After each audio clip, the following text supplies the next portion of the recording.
I had just buried the only man who ever truly loved me. When I walked through the front door of my Atlanta home carrying the heavy grief of my father's death and the secret of an $8 million inheritance, my husband did not offer a comforting embrace.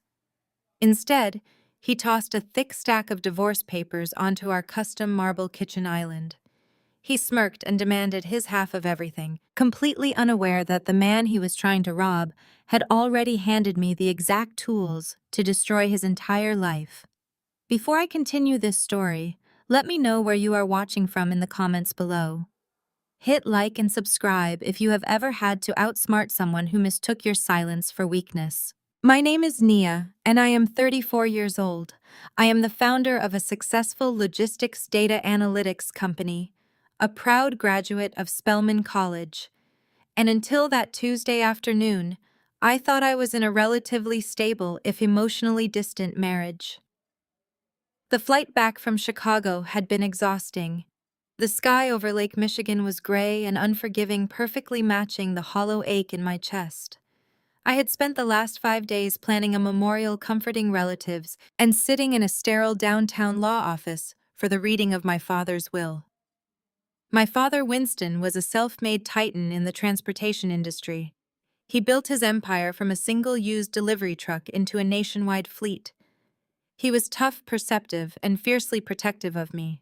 When I turned the key in the lock of our Buckhead home, all I wanted was to drop my bags, take a hot shower, and maybe finally let myself cry without an audience. I stepped into the foyer, slipping off my heels. The house was immaculately clean but entirely devoid of warmth. I walked toward the living room, dragging my overnight bag behind me on the hardwood floor. Marcus was sitting on the leather sofa. My husband of 7 years, a 36-year-old investment banking director, looked as though he had just stepped out of a magazine spread. He was wearing his tailored navy suit, his posture relaxed, a glass of expensive bourbon resting on his knee. The gold face of his luxury watch caught the afternoon light. There was no sympathy in his dark eyes. There was no quiet understanding or gentle greeting for his grieving wife. He did not ask how the flight was. He did not ask how I was holding up after burying the man who gave me everything. He did not even bother to stand up to greet me. Instead, he picked up a thick manila envelope from the glass coffee table and let it drop with a heavy thud. "You took your time getting back," Marcus said, his voice smooth and entirely devoid of emotion. "I assume the lawyers finally sorted through Winston's mess. Did he leave you the scraps, or did he finally do something useful for once in his life?" I stared at him, my physical exhaustion temporarily paralyzing my voice. My father had never liked Marcus. Winston had a working-class intuition that saw right through Marcus's polished degrees and country club charm. My father used to say that Marcus was a man who loved the reflection of gold but hated the heat of the forge. I had spent years defending my husband, making excuses for his arrogance, attributing his emotional unavailability to the high-pressure demands of his banking career. In that single moment, looking at him swirling his bourbon while my father was barely cold in the ground, the veil completely lifted from my eyes. "What is this, Marcus?" I asked, my voice dangerously quiet. I did not move toward the envelope. "It is exactly what it looks like," he replied, taking a slow sip of his drink. "Divorce papers. I have already signed my portion. I expect you to review them quickly. My lawyer says we can fast-track this if you do not make it difficult." The sheer audacity of his timing struck me like a physical blow, but I refused to let him see me crumble.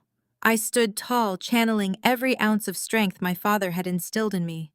"You are handing me divorce papers the day I return from my father's funeral," I stated, wanting him to hear the absolute cruelty of his own actions out loud. Marcus sighed, an exaggerated sound of annoyance, as if my grief was a minor inconvenience to his schedule. "Let us not be dramatic, Nia. This marriage has been running on fumes for years. You have been obsessed with your data company, and I have been carrying the social and financial weight of this household. With Winston gone, there is no reason to keep pretending we are the perfect Atlanta power couple.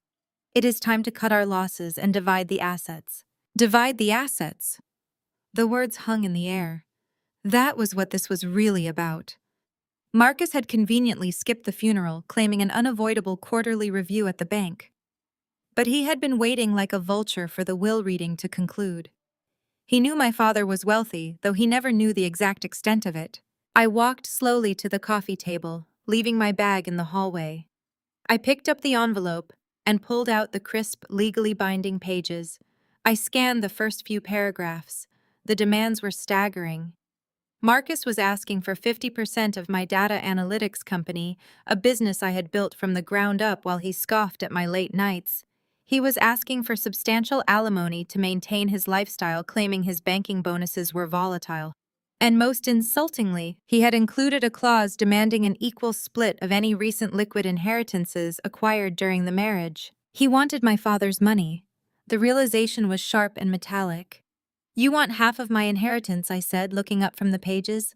"You could not even pretend to mourn the man, but you want his money." "I am legally entitled to what is fair," Marcus stated, his chin lifting with that characteristic arrogance. "I spent 7 years putting up with your father's condescension."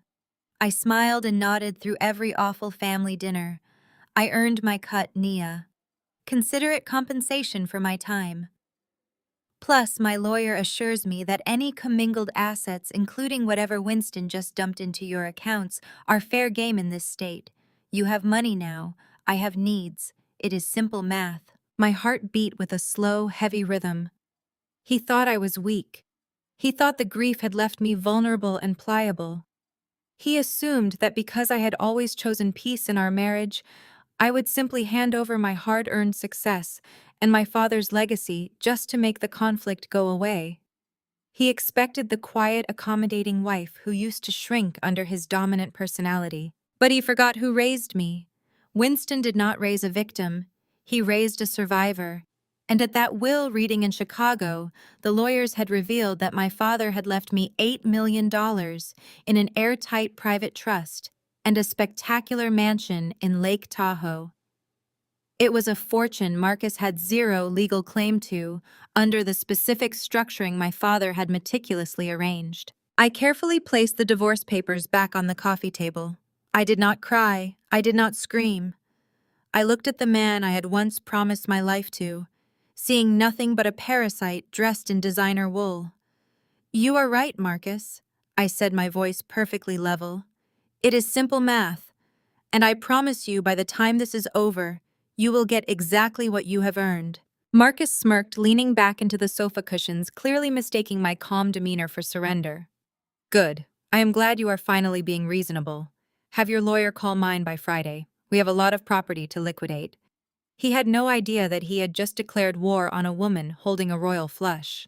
Before Marcus could take another sip of his bourbon, the sharp clicking of heels echoed from the hallway. Beatrice, my mother-in-law, strolled into the living room with the kind of practiced elegance she usually reserved for Sunday mornings in the front pew. She was 62, draped in a flawlessly tailored cream pantsuit, her signature pearls resting against her collarbone. Beatrice was the ultimate matriarch in her social circles, a woman who wielded her church standing and her decades of sorority alumni connections like weapons. To the outside world, she was a pillar of grace.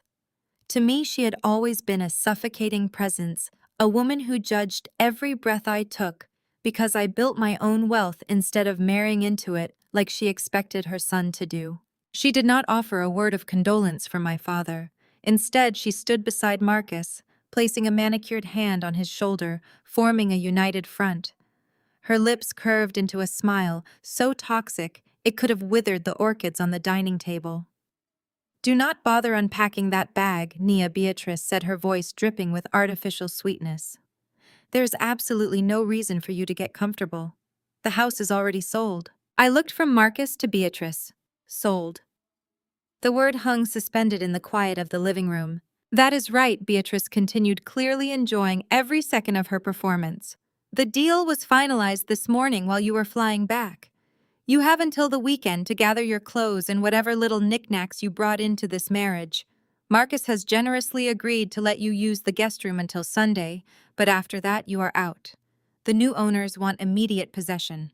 They stood there waiting for the breakdown. I could see the anticipation in their eyes. They expected me to drop to my knees. They expected me to scream, to cry, to beg them for more time. They expected the shock of losing my father, combined with the sudden loss of my marriage and the immediate threat of homelessness to completely shatter my psyche. This was their master plan. I looked at Marcus, who was avoiding my direct gaze by studying his glass, and then at Beatrice, who was practically vibrating with malicious joy. And then I laughed. It did not start as a chuckle. It was a full, deep, resonant laugh that echoed off the high ceilings of the house I had paid the down payment on. I threw my head back and laughed so hard that tears actually pricked the corners of my eyes. The sound was so entirely unexpected that the smug satisfaction instantly vanished from Beatrice's face, replaced by genuine confusion. Marcus flinched, his grip tightening on his bourbon glass. "Have you lost your mind?" Beatrice snapped, her polite facade cracking to reveal the venom underneath. "There is nothing funny about this situation. You are being thrown out on the street, Nia. You are leaving this house with nothing but the clothes on your back." I stopped laughing, wiping a single tear of pure amusement from my cheek. I took a slow, deliberate step toward them. "I am laughing, Beatrice, because you both are so incredibly predictable. It is almost embarrassing," I said, my voice dropping to a deadly calm pitch. "You really thought this was a brilliant strategy, did you not? You sat around this house while I was burying my father, sipping your expensive drinks, and plotting a psychological ambush." Marcus stood up, trying to reclaim his physical dominance. "You are delusional, Nia. This is just business. The house was an asset. We liquidated it." "Do not insult my intelligence, Marcus." I fired back, my eyes locking onto his. "I know exactly what this is. This is a manufactured crisis. You thought you could hit me with a divorce and an eviction on the exact same day. You wanted to induce sheer panic.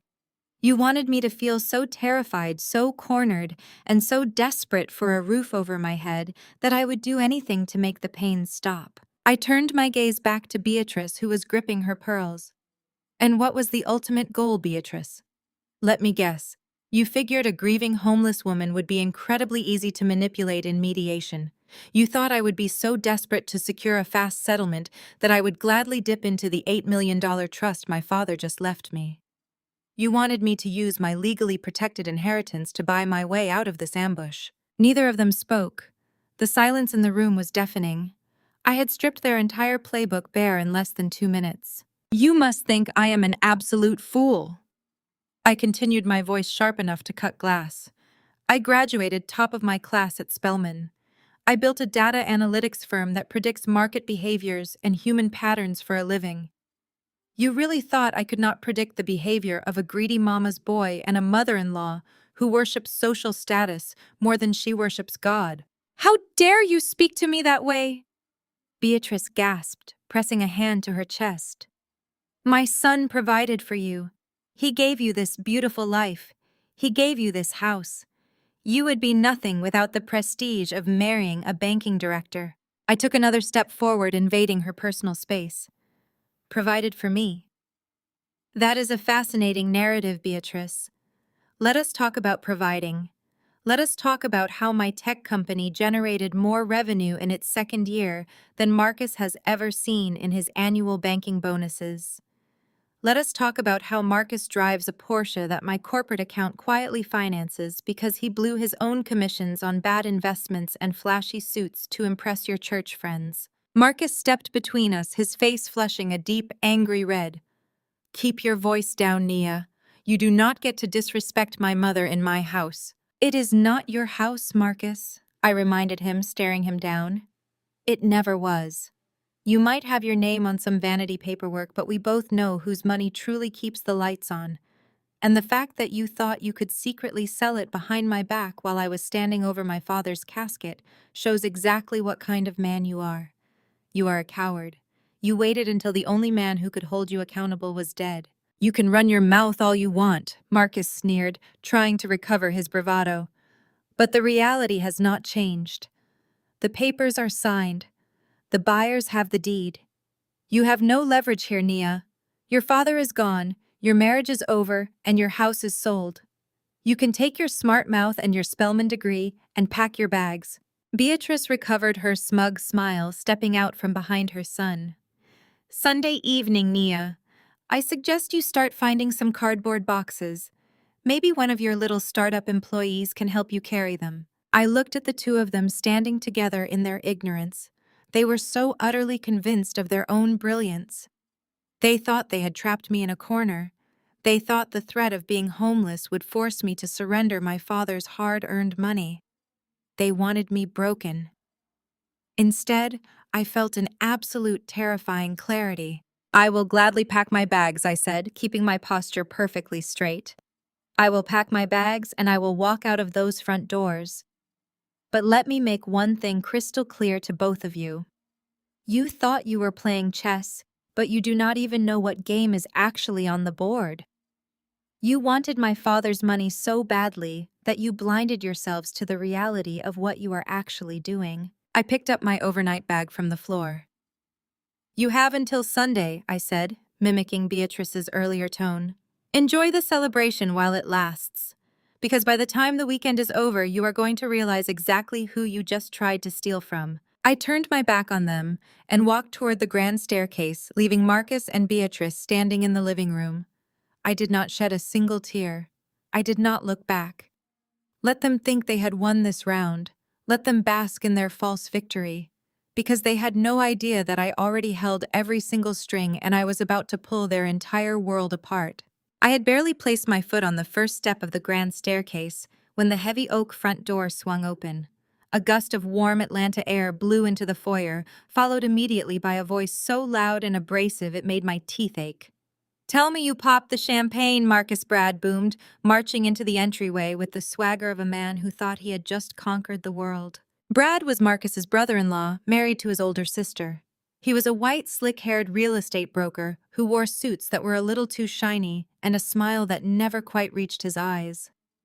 He was the kind of man who coasted on the coattails of his wife's prominent African-American family to secure listings in neighborhoods he would never have accessed on his own. I had always despised him. My father, Winston, had once described Brad as a man who would sell his own shadow if he could figure out how to put a price tag on it. Brad tossed his leather briefcase onto the entryway bench and rubbed his hands together, completely missing the thick tension choking the living room. I just came from the title company, Brad announced, striding into the living room to join Marcus and Beatrice. The wire transfer initiated 10 minutes ago. Selling this property to an anonymous corporate portfolio was the smartest move we could have made. Zero contingencies, all cash, and my commission check is already clearing. You are officially liquid, my man. We pulled it off right under the wire. He finally noticed me standing on the staircase. His obnoxious grin widened into something feral and mocking. Oh, Nia, Brad said, feigning surprise. You are back from Chicago. Sorry about your dad. But hey, look at the bright side. You will have plenty of time to process your grief while you are packing. I hear moving is very therapeutic. Marcus let out a nervous scoff, looking away. Beatrice stood taller, clearly thrilled that Brad had arrived to add another layer of humiliation to my afternoon. They were a pack of wolves circling what they thought was a wounded animal. I paused on the staircase, my hand resting lightly on the polished mahogany railing. I looked down at Brad. He was practically vibrating with the thrill of his own perceived brilliance. You sold the house to an anonymous corporate portfolio. I repeated, my voice echoing slightly in the vast foyer. And you pushed it through the title company today. You must be incredibly proud of yourself, Brad. A true real estate mastermind. I know how to close a deal, Brad bragged, adjusting his expensive tie. Marcus needed the asset liquidated before any messy legal filings could tie it up. I leveraged my connections, kept it quiet, and got it done. That is what family does. We look out for each other. Family, I said, testing the word on my tongue. That is a fascinating concept coming from you. Tell me, Brad, did you use the same family connections to close this deal that you used to get your real estate license in the first place? Because if I recall correctly, you failed the broker exam twice before Beatrice made a few discreet phone calls to her sorority sisters on the state licensing board to push your application through. Brad's smug smile instantly vanished. A dull red flush crept up his neck. Beside him, Beatrice stiffened, her eyes darting toward Marcus. That was a tightly guarded family secret, one Marcus had let slip to me after a few too many glasses of wine 3 years ago. Watch your mouth, Brad snapped, his voice dropping an octave. I am just admiring your business acumen. I continued smoothly, descending one step. You are standing in my foyer, bragging about a commission you earned by selling the roof over my head. But since we are discussing the history of this property, Marcus, why do you not tell Brad how we actually acquired it?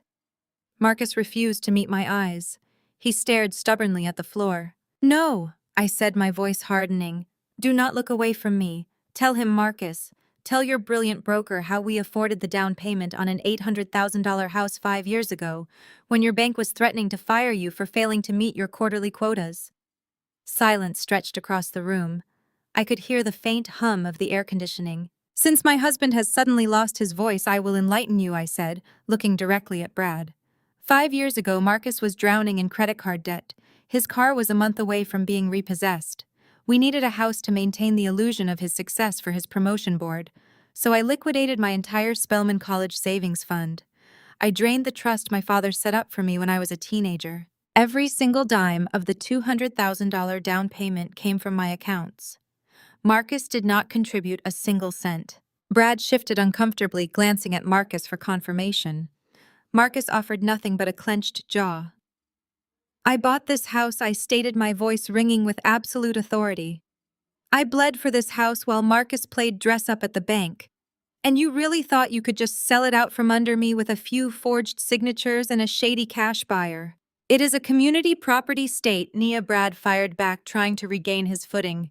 Marcus is on the deed. He had every right to authorize the sale. The transaction is done. The money is moving.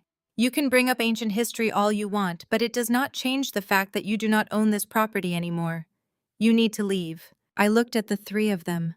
Marcus hiding behind his mother, Beatrice clinging to her false sense of superiority, Brad puffing out his chest with unearned confidence. They were pathetic. Instead of walking up the stairs to my bedroom, I turned around. I walked back down to the foyer and picked up my Hermes bag from the floor. I adjusted the strap on my shoulder with slow, deliberate precision. You are right, Brad, I said softly. The transaction is done. I walked past the staircase and headed straight for the heavy oak front door. Where are you going? Beatrice demanded, clearly thrown off by my sudden departure. I told you that you had until the weekend to pack your things. If you walk out now, I am having a charity service clear out your closet by morning. I opened the front door, letting the warm afternoon air rush in once more. I turned to face them one last time. Do whatever you want with the clothes, Beatrice, I said, stepping out onto the porch. I have no intention of spending another night under this roof anyway. I have much better places to be. I looked at Brad, who was watching me with narrowed eyes. Congratulations on selling the house, Brad, I said, offering him a perfectly sweet, entirely hollow smile. You really are a master of closing the deal. I pulled the door shut behind me, the heavy wood clicking firmly into place. Inside the living room, the silence was absolute.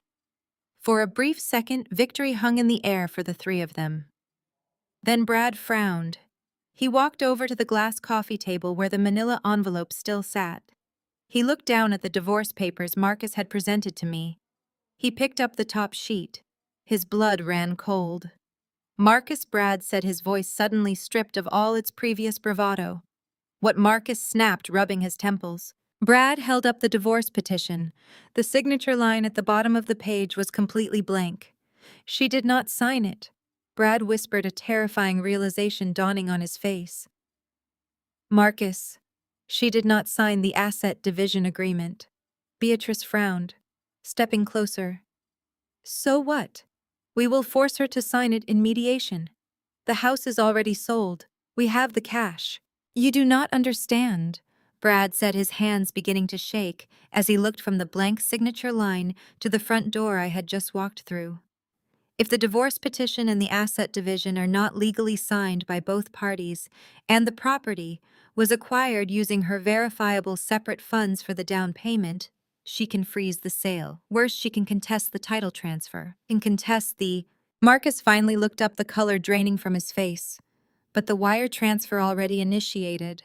The corporate buyer signed the closing documents. Brad dropped the papers back onto the coffee table. He felt a cold sweat break out on the back of his neck. He had rushed the closing. He had bypassed standard spousal notification protocols because Marcus promised him Nia was going to sign the uncontested asset division today. Marcus Brad said, his voice cracking with rising panic. If she takes this to a judge and proves I pushed a unilateral sale of a disputed marital asset without her legally binding consent, I will not just lose my commission. I will lose my broker license. And you just committed real estate fraud. Outside, I slid into the back seat of the black SUV I had summoned while walking to the door. I pulled out my phone, dialed my lead attorney, and watched my former home shrink in the rearview mirror. The game had just begun. The ride to the St. Regis Hotel residences in Buckhead was smooth and silent. I had secured a penthouse suite under my corporate account days ago, anticipating Marcus would try a stunt exactly like this. My lead attorney, David, answered his phone on the first ring. I gave him a quick, precise rundown of the confrontation in the foyer, noting Brad's panicked realization about the missing signatures. David let out a low, rumbling chuckle. He assured me our legal traps were primed and waiting. As I ended the call and stepped out of the luxury vehicle, my phone vibrated in my palm. It was an automated text message from my bank. My primary platinum credit card had been suspended. 3 seconds later, another alert popped up.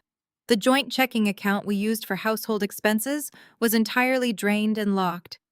I handed the bellhop a crisp bill from my wallet and walked toward the private elevator, feeling nothing but a profound, almost dangerous sense of peace. Marcus was moving exactly as I had predicted. He was attempting to starve me out. He thought cutting off my access to our shared marital funds would send me crawling back, begging for grocery money or a place to sleep. He genuinely believed that the financial power in our relationship belonged to him. He was completely forgetting that my data analytics firm had been the invisible shield keeping his extravagant lifestyle afloat for nearly a decade. I entered my suite, dropped my bag, and walked straight to the floor-to-ceiling windows overlooking the glittering Atlanta skyline. I poured myself a glass of sparkling water, set my laptop on the mahogany dining table, and opened it. Then my phone began to light up like a Christmas tree. Marcus was not just attacking my finances. He was launching a full-scale coordinated assault on my reputation. The first message came from Chloe, a mutual friend and a prominent member of Beatrice's church congregation. She forwarded me a long, dramatic paragraph Marcus had just posted in their private couples group chat. I read his words with a mixture of disgust and dark amusement. Marcus claimed that the grief of losing my father had pushed me into a severe manic episode. He wrote that I was acting erratically, making wild accusations, and trying to extort money from his family to fund a sudden, unhinged lifestyle change. He painted himself as the long-suffering, devoted husband who was tragically forced to protect his own assets from a wife who had lost her grip on reality. Beatrice was clearly coaching him. Within an hour, 3 more acquaintances reached out offering their fake sympathies while blatantly fishing for gossip. They said Marcus had called them his voice breaking, crying about how I stormed out of the house demanding millions of dollars, leaving him heartbroken and confused. He was framing me as a greedy, unstable woman, a trope Beatrice knew would play perfectly to the conservative image-obsessed crowds they ran with. They were systematically trying to isolate me, assassinating my character, so that when the legal battle exploded, no one in our social circle would believe a word I said. I did not text Chloe back. I did not log onto social media to defend myself or post a cryptic quote about betrayal. An emotional public response was exactly what Marcus and Beatrice were counting on. They wanted a public meltdown to validate their smear campaign. Instead, I sat down at my laptop and went to work. Data was my native language. While Marcus was busy spinning fairy tales on group chats, I was dealing in cold, hard facts.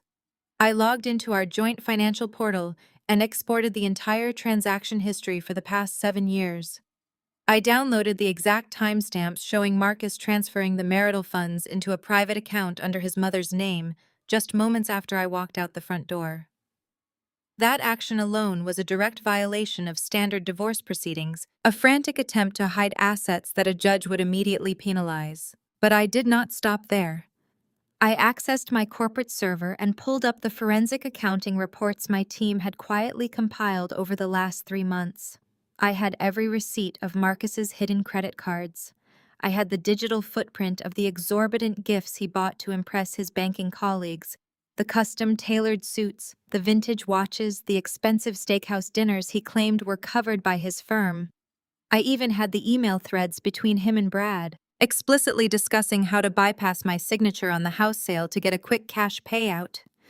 They had used their personal devices on our home network, operating with the kind of sloppy arrogance that comes from never being held accountable. Every text message Marcus sent to our friends trying to ruin my reputation was screenshotted, categorized, and uploaded to a secure cloud folder labeled for my legal team.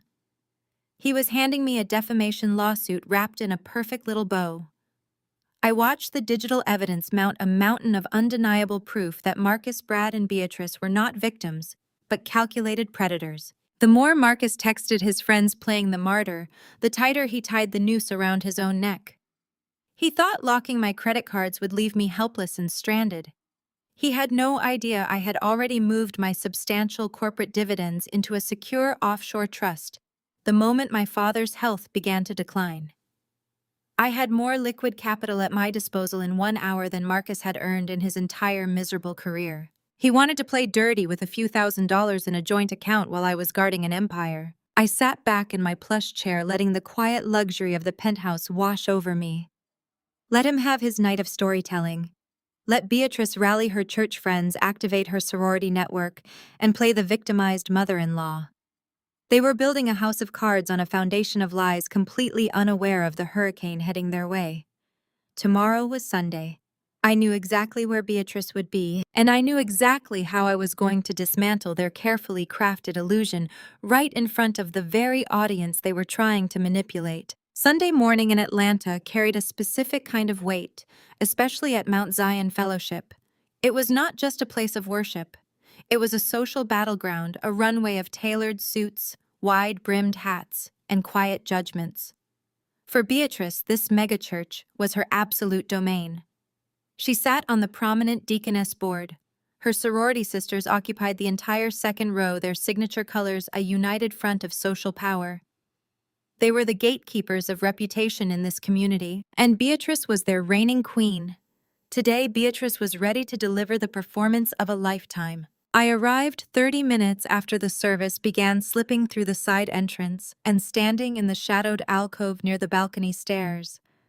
I wore a sharp-tailored black morning suit, paying genuine respect to my father while preparing to bury my marriage. From my vantage point, I had a perfect view of the sprawling sanctuary and the massive digital screens flanking the choir. I wanted to see exactly how low they would stoop. Pastor Davis had just finished his sermon on family unity and asked the congregation if anyone had a special testimony or prayer request. Beatrice did not miss a beat. She stood up, smoothing down her immaculate lavender dress, and walked gracefully to the podium. Marcus sat in the front pew, his head bowed perfectly to simulate the posture of a broken, grieving husband. Beatrice gripped the edges of the wooden pulpit. She looked out over the sea of faces, letting a heavy, calculated silence build. Then she let out a shaky sigh, perfectly amplified by the microphone. "Church family, I come to you today with a heavy heart," Beatrice began, her voice quivering with practiced vulnerability. "As many of you know, our family suffered a loss this week. My daughter-in-law lost her father. We have been trying so hard to wrap our arms around her, to show her the love of Christ in her darkest hour." A collective murmur of sympathy rippled through the pews. Several older women in the sorority row nodded, pressing tissues to their faces in solidarity with their sister. "But grief is a terrible deceiver," Beatrice continued, letting a single tear fall down her cheek. "It can twist a person's soul. It can make them turn away from the very people who have provided for them. My son Marcus has been a rock. He has worked tirelessly at the bank to give her a beautiful home and a comfortable life. He supported her through all her little business ventures that never quite got off the ground. We opened our arms and our wallets to her. And how is he repaid?" She paused dramatically, wiping her eyes. "She has turned her back on God and family. The sudden inheritance she received has blinded her. She stormed out of our home yesterday, hurling cruel accusations, demanding millions of dollars, and threatening to destroy my son's career simply because he tried to offer her financial guidance. She has lost her mind to greed. I am standing here today asking for your prayers. Pray for Marcus, a devoted husband sitting here with a broken heart. And pray for Nia, that the Lord might strip the arrogance and avarice from her soul before she ruins her own life entirely. The congregation erupted into a chorus of loud verbal agreements. Women in the front row reached out to pat Marcus on the shoulder. He kept his face buried in his hands, playing the victim with sickening accuracy. They were completely eating it up. Beatrice was a master at weaponizing her church standing. By framing my financial independence as greed and Marcus's financial abuse as devoted support, she was effectively excommunicating me from our social circle. She was weaponizing faith to protect her son's theft. Anyone who heard this testimony would view me as a hysterical, money-hungry villain who abandoned her saintly husband. It was a brilliant, flawless piece of social theater. It was designed to ensure that when the news of our divorce hit the community, the narrative was already firmly under her control.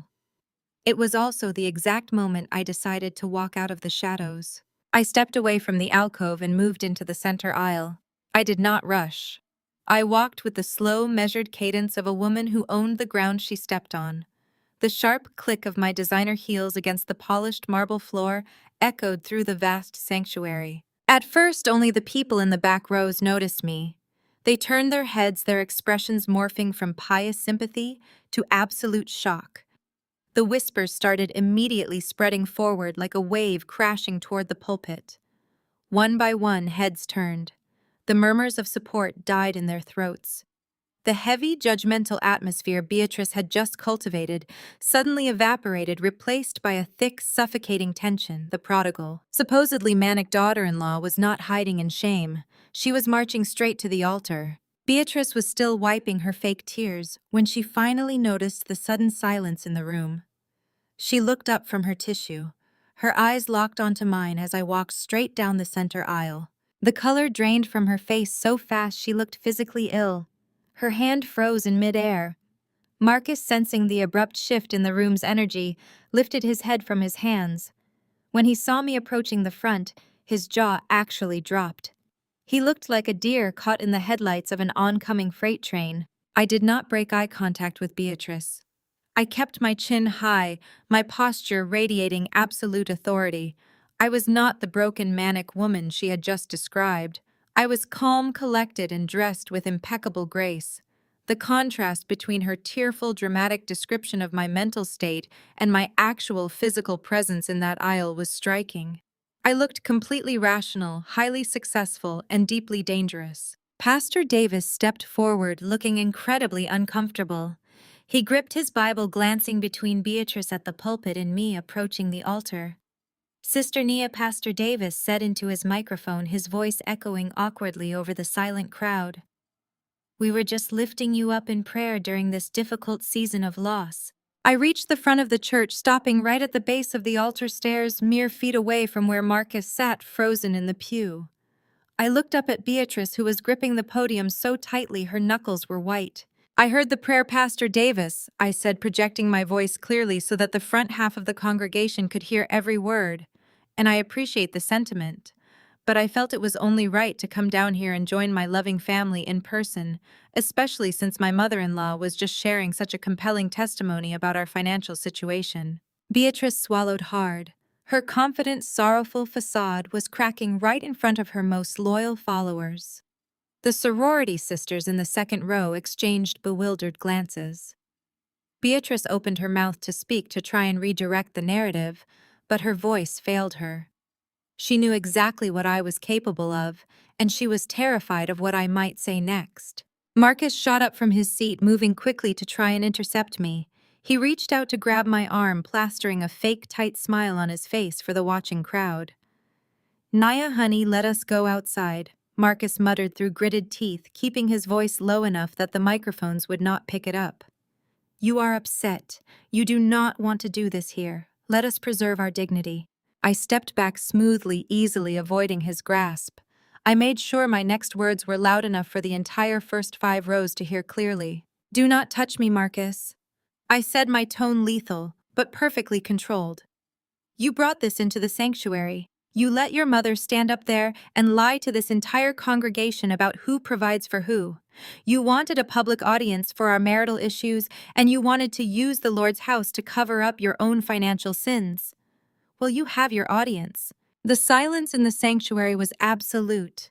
No one dared to cough. No one dared to move. Hundreds of eyes darted between the three of us. The power dynamic had completely flipped. Beatrice's carefully constructed narrative was actively burning to the ground, and I had not even dropped my real weapon yet. I took a slow, deliberate step away from Marcus, treating him as though he were nothing more than a minor obstacle in my path. I turned my attention back to the pulpit, looking up at Beatrice. The reigning queen of Mount Zion Fellowship looked as if the marble floor had suddenly vanished beneath her feet.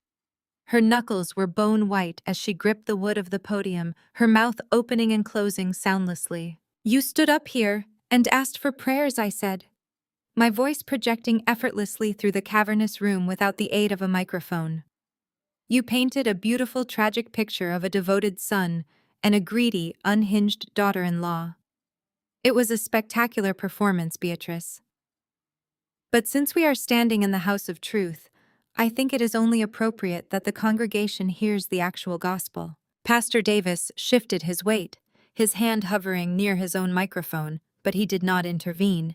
The sheer magnetic pull of the unfolding truth kept him and everyone else completely paralyzed. Let us talk about provision. I continued pacing slowly across the front of the altar. You told these good people that Marcus supported me through my failed business ventures. You told them he worked tirelessly at the bank to put a roof over my head.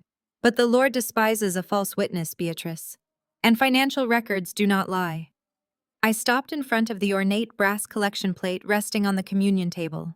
I opened my designer bag and pulled out a sleek leather-bound checkbook. My data analytics firm did not fail, I stated clearly, letting the words resonate into the high vaulted ceiling. In fact, it became highly profitable over 5 years ago. So profitable that my corporate accounts have been the invisible crutch holding up your son's pathetic illusion of success. That custom-tailored suit Marcus is wearing right now, I paid for it. The luxury vehicle he parked in the VIP spot outside this morning. The lease is drafted under my company's name because his credit score was utterly decimated by his own reckless investments. A collective gasp swept through the sanctuary. I saw 2 of the prominent sorority sisters in the second row physically recoil, their wide eyes darting from me to Beatrice. In our community, an image of male provision and success was paramount. I was not just exposing Marcus. I was castrating his entire carefully curated social identity in front of the very people he spent years trying to impress. For 8 years, I said, my voice dropping to a register of absolute terrifying calm, I allowed my husband to play the king. I shrank myself.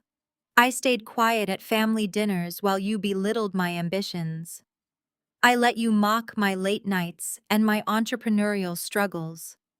I funded his lifestyle, paid the mortgage on the house you just tried to illegally sell behind my back, and covered his extravagant bar tabs, all so he could feel like a big man. I financed his ego because I took my vows seriously. Marcus let out a ragged breath. He was staring at the carpet, his shoulders slumped, visibly shrinking under the weight of his own exposure. He had nothing to say. There was no defense against the absolute, undeniable truth. The golden child of Mount Zion Fellowship was a fraud. But yesterday, I continued looking directly into Beatrice's terrified eyes. My father died. And before my father was even laid to rest, your son decided my grief was the perfect opportunity to rob me. He handed me divorce papers and tried to lay claim to the inheritance my father left me, thinking I would be too broken to fight back. He thought he could finally drain the well dry. I clicked my pen and began to write on the check. The scratching of the ink was the only sound competing with the hum of the air conditioning. You called me greedy, Beatrice. You stood at that sacred pulpit and accused me of turning my back on God for a few $1,000,000. I tore the check from the booklet with a sharp, crisp snap. But I know where my blessings come from. And I know that God sees every ledger, every hidden bank account, and every lie told in his name. I stepped forward and dropped the check into the brass collection plate. It landed with a soft flutter, but to Beatrice it might as well have been a detonation. "That is a tithe of $100,000, I announced, my voice carrying to the very back row of the balcony. "And it is specifically designated for the Young Women's Scholarship Fund. I want it used to ensure that no young woman in this congregation ever has to shrink herself, hide her brilliance, or drain her own bank account just to prop up a mediocre, insecure man." The sanctuary erupted. It was not a coordinated response, but a chaotic symphony of shocked murmurs, hushed exclamations, and even a few scattered validating shouts of agreement from the younger women in the back rows. The pristine, highly controlled environment of the church had been completely upended. Beatrice looked completely destroyed. Her carefully constructed empire of social dominance built over decades of church politics and sorority connections had just been incinerated in less than 5 minutes. The women in the second row were no longer looking at her with sympathy. They were looking at her with fierce judgment whispering behind their manicured hands. She had been exposed not just as a liar, but as a hypocrite who actively enabled her son's financial parasitism. I did not wait for Pastor Davis to speak. I did not wait for Marcus to attempt another pathetic apology, or for Beatrice to try and scramble back some shred of dignity from the ashes of her reputation. I had delivered the truth, paid my dues, and settled the spiritual tab. I turned my back on the altar. I kept my head high, my shoulders back, and my stride perfectly measured. As I walked back down the center aisle, the sea of congregation members parted slightly, their eyes tracking me with a mixture of awe-shock and undeniable respect. No one tried to stop me. No one offered a single word of condemnation. I pushed open the heavy oak doors of the sanctuary, stepping into the bright, blinding sunlight of the Atlanta morning, leaving the suffocating hypocrisy of that building far behind me. The air tasted incredibly sweet. I had just dismantled their most powerful social weapon with effortless precision, and my legal team had not even officially entered the battlefield yet. The pristine air conditioning of the St. Regis penthouse was a welcome relief from the humid Atlanta heat. I had barely taken off my suit jacket and poured myself a glass of iced water when the internal intercom chimed. The concierge announced that a legal representative for my husband was waiting in the lobby, demanding an immediate audience. Marcus had not even waited for the Sunday church crowds to disperse before launching his next desperate counterattack. I instructed security to send him up. I wanted to see exactly how reckless my soon-to-be ex-husband had become in the 2 hours since his mother's public humiliation. The private elevator door slid open to reveal a man who looked exactly like the kind of high-priced bulldog desperate men hire to do their dirty work. He was tall, wearing a bespoke gray suit, and carried himself with an unearned sense of absolute authority. He stepped into my penthouse without waiting for an invitation and tossed a thick leather briefcase onto my mahogany dining table. "I am Sterling Pierce," he announced, his voice sharp and purely transactional. "I represent Marcus. We need to have a very serious conversation about how you are going to resolve the catastrophic mess you made this morning." I took a slow sip of my water, leaning against the kitchen island. I did not offer him a seat. "You are trespassing in my private residence, Sterling. So unless that briefcase contains a signed unconditional surrender from your client, I suggest you make your pitch quickly before I have hotel security escort you out." Sterling let out a condescending scoff, popping the latches on his briefcase. He pulled out a single stack of legal documents and slapped them onto the table. "Marcus is willing to be generous, Nia. He is willing to overlook the slanderous spectacle you orchestrated at Mount Zion Fellowship. He is even willing to completely waive his legal right to 50% of your data analytics firm." I raised an eyebrow, genuinely amused by the sheer audacity. My firm was established prior to our marriage and structured under an independent corporate holding company. Marcus had absolutely zero legal claim to it, and any competent attorney knew that.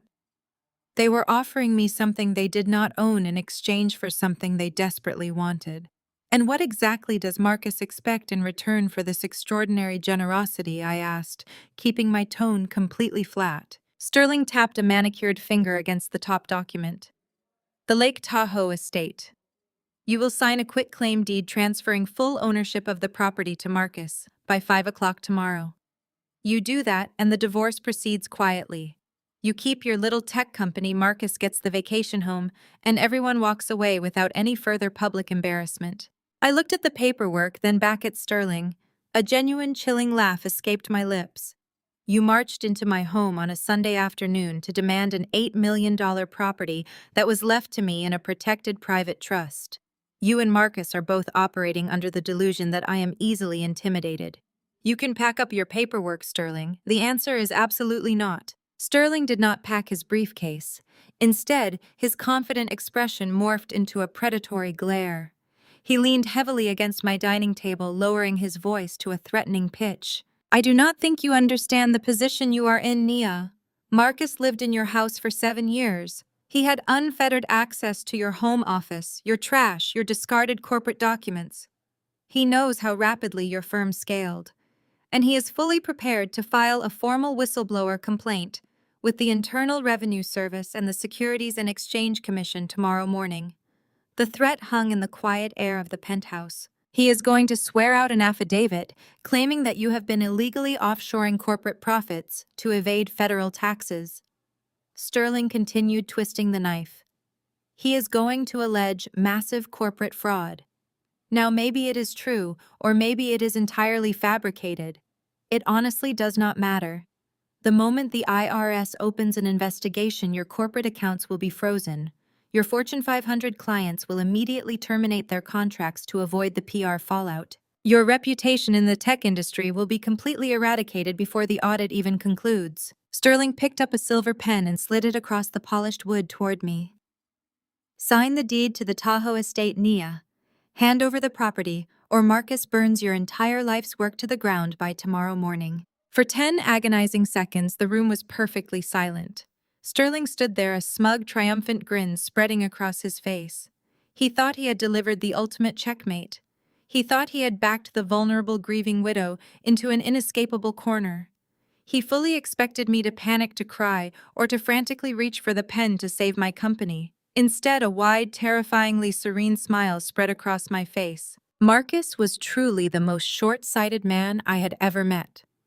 In his frantic desperation to secure a payout, he had just authorized his attorney to march into a secured penthouse and commit textbook felony extortion.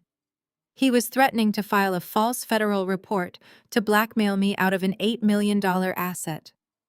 But even more amusing was the fact that Marcus actually believed he held the detonator to my career.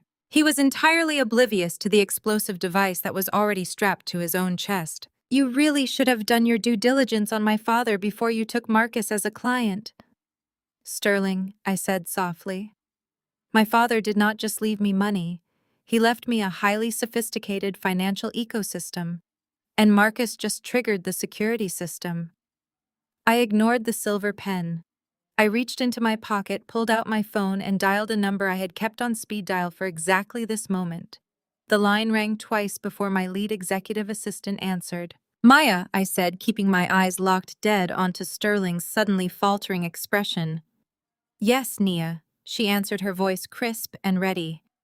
Call the legal team and contact the asset management division immediately. I want it done within the hour, I commanded, my voice dropping to a register of absolute terrifying finality. Activate the Winston clause. Across town, inside the very house I had purchased with my college savings, a champagne cork popped with a loud festive crack. The sound echoed off the vaulted ceilings of the foyer, completely erasing the tension of the morning. Marcus, Beatrice, and Brad were not mourning the destruction of my marriage or the public spectacle at Mount Zion Fellowship. They were throwing a victory party. Brad poured generous glasses of expensive vintage champagne, sliding them across the custom marble kitchen island that I had personally designed. He was practically glowing, his chest puffed out as he handed a crystal flute to Beatrice. To the easiest commission of my entire career, Brad toasted, raising his glass high, and to the anonymous corporate buyer who wired the funds without asking a single question. I tell you, Marcus selling this place out from under her was pure poetry. The cash is sitting in escrow, and by Monday morning it will be distributed exactly as we planned. Beatrice took a delicate sip of her champagne, leaning against the counter with a look of absolute vindication. She had completely brushed off the humiliation she suffered at the altar just hours ago.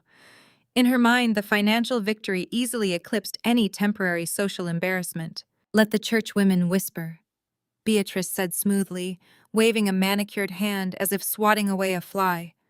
"By next week, when the deed to that Lake Tahoe estate is transferred to our family, and Nia's little tech company is under investigation by the IRS, those same women will be begging me for financial advice. That little stunt she pulled this morning only proved my point. She is unhinged. She practically handed us the narrative." Marcus walked into the kitchen, a smug, relaxed grin plastered across his face. He was not alone. Clinging to his arm was a woman easily a decade younger than me, wearing a skin-tight designer dress and a pair of oversized sunglasses pushed up into her hair. This was Vanessa. She was a junior associate at his bank, the woman he had been spending his evenings with while claiming to be working late to secure promotions. He had not even waited for the ink to dry on the divorce petition before parading her around my home. Vanessa ran her hands over the expensive countertops, looking around the expansive kitchen with hungry, calculating eyes. "This place is gorgeous, Marcus." Vanessa cooed, her voice pitched high with artificial sweetness. "But you said the Lake Tahoe house is even better. I cannot wait to see it. We should throw a massive New Year's party there." "Consider it done, baby," Marcus replied, kissing her cheek and handing her a glass of champagne. "Sterling is at the St. Regis right now delivering the ultimatum.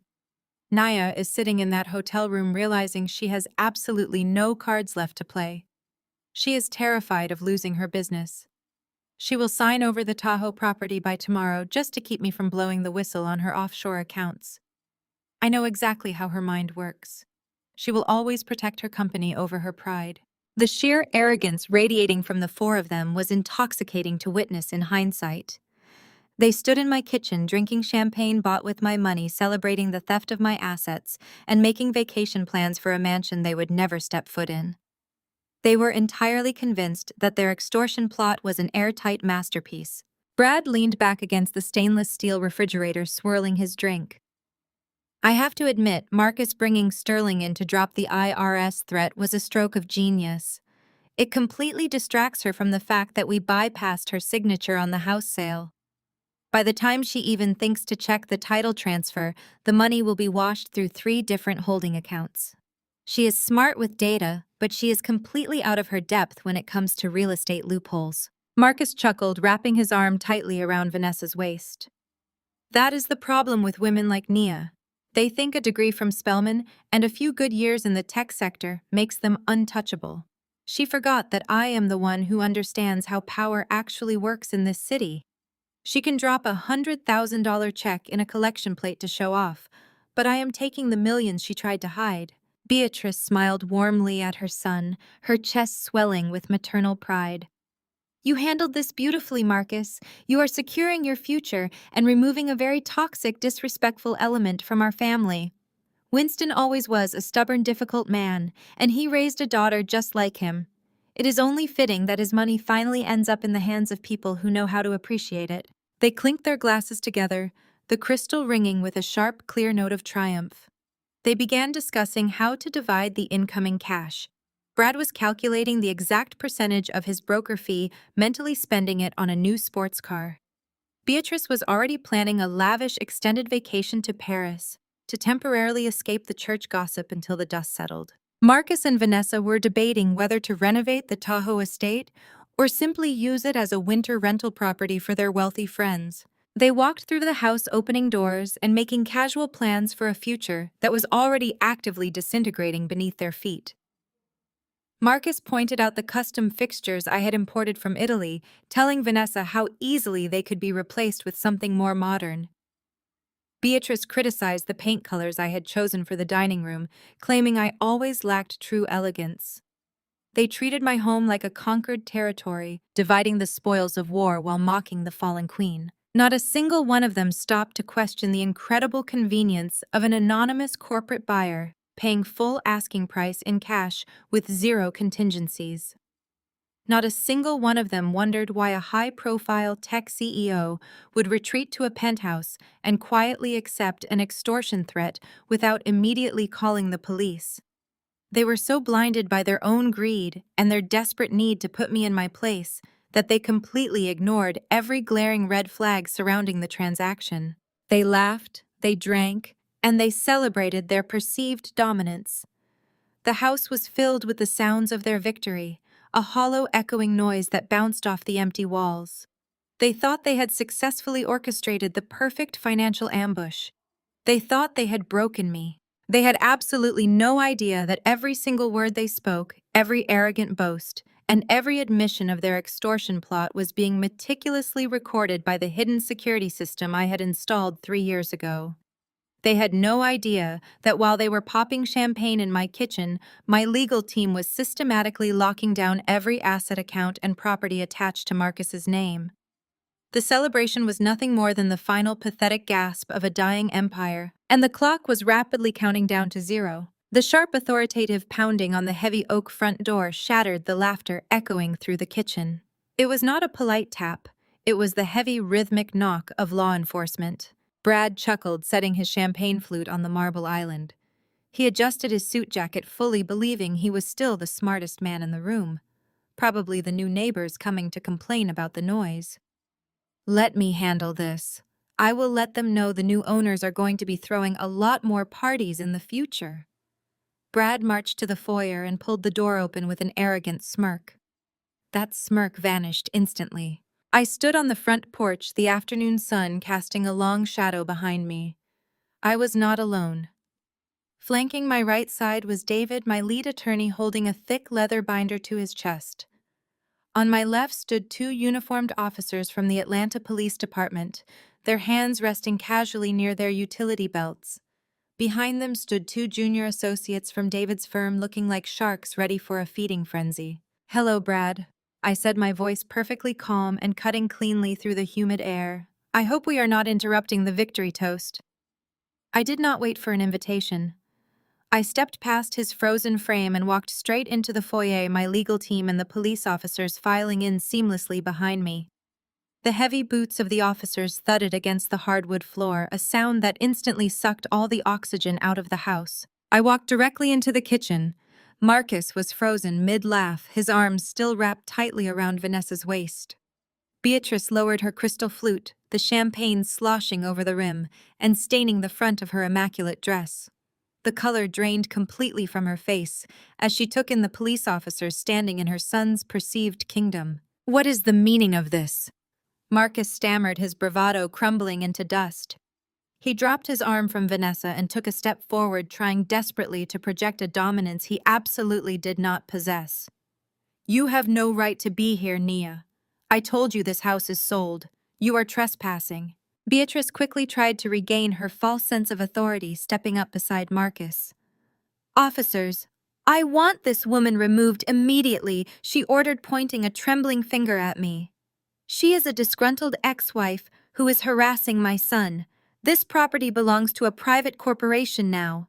You need to arrest her." I smiled, a slow, predatory curve of my lips. I turned to look at the older police officer. He did not move a muscle to apprehend me. Instead, he simply crossed his arms and watched Marcus with a look of pure, unadulterated pity. "You are absolutely correct about one thing, Beatrice," I said, turning my attention back to my former mother-in-law. "This property does belong to a private corporation now. A transaction that Brad here pushed through with remarkable speed this afternoon." I looked back at Brad, who had slowly backed away from the front door and was now standing near the edge of the living room, looking like a man preparing to bolt for the back exit. "Tell them, Brad," I commanded, my tone leaving absolutely no room for negotiation. "Tell the room the exact name of the anonymous corporate portfolio that wired the cash for this estate today." Brad swallowed hard. His slick confidence was entirely gone, replaced by a cold, visible sweat. He looked at Marcus, then at the police officers, and finally down at his expensive shoes. "It is Vanguard Holdings, LLC," he mumbled, his voice stripped of all its previous arrogance. "They wired the funds directly to the title company. The deal is closed. Vanguard Holdings LLC, I repeated, letting the name hang heavy in the air. A highly secure, deeply private offshore asset management firm. I extended my hand toward David. Without a single word, my attorney opened his binder, pulled out a thick stack of notarized incorporation documents, and handed them to me. I tossed the heavy stack onto the marble kitchen island, right next to their open bottle of champagne. The papers slapped against the stone with a satisfying crack. "Read the incorporation documents," Marcus said. Marcus stared at the papers as if they were covered in poison. He slowly reached out, picking up the top page with shaking fingers. His eyes darted back and forth across the dense legal jargon. I watched his breathing stop entirely. I watched the exact second his brain processed the name listed as the sole proprietor, majority shareholder, and chief executive officer of Vanguard Holdings LLC. It was my name. The document slipped from Marcus's fingers, fluttering back onto the marble counter. He stumbled backward, hitting the stainless steel refrigerator hard enough to rattle the magnets. "No," Marcus whispered the word, barely escaping his throat. "That is impossible. You did not have the liquid capital to buy an $8 million house in cash. I told you an hour ago that you have absolutely no idea what game is on the board," I said, my voice dropping to a lethal whisper. "You thought you were outsmarting me by selling this house out from under me. You thought you could use Brad's shady title connections to liquidate my home without my signature. But the moment Brad listed this property on the shadow market to find a quick cash buyer, my legal team flagged it. I took a step closer to the island, leaning my hands on the marble. I did not just freeze the sale, Marcus. I authorized the purchase. I bought my own house using the very corporate trust you have been trying to extort me over. You wanted a fast cash buyer. You got one." Beatrice grabbed the paperwork, frantically reading over the lines. Her hands were shaking so violently the pages rattled against each other.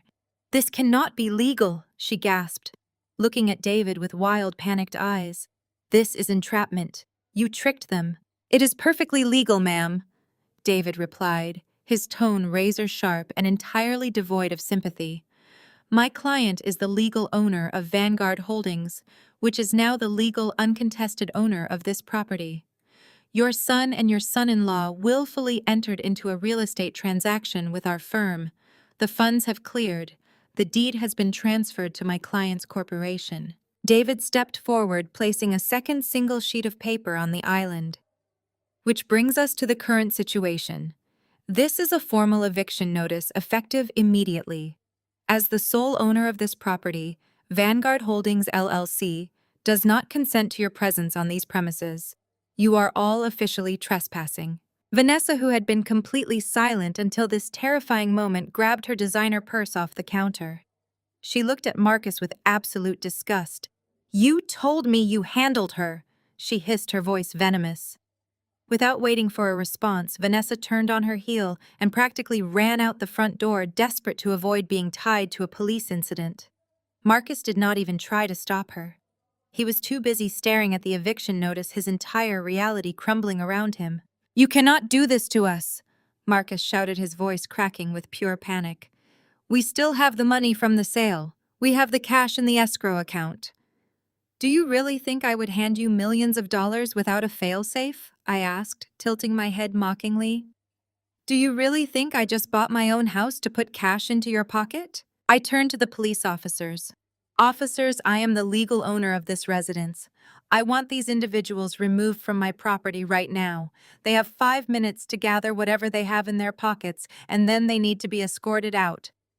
The older officer nodded and took a heavy step toward Marcus. "You heard the lady. Time to go." Beatrice let out a high-pitched, desperate wail.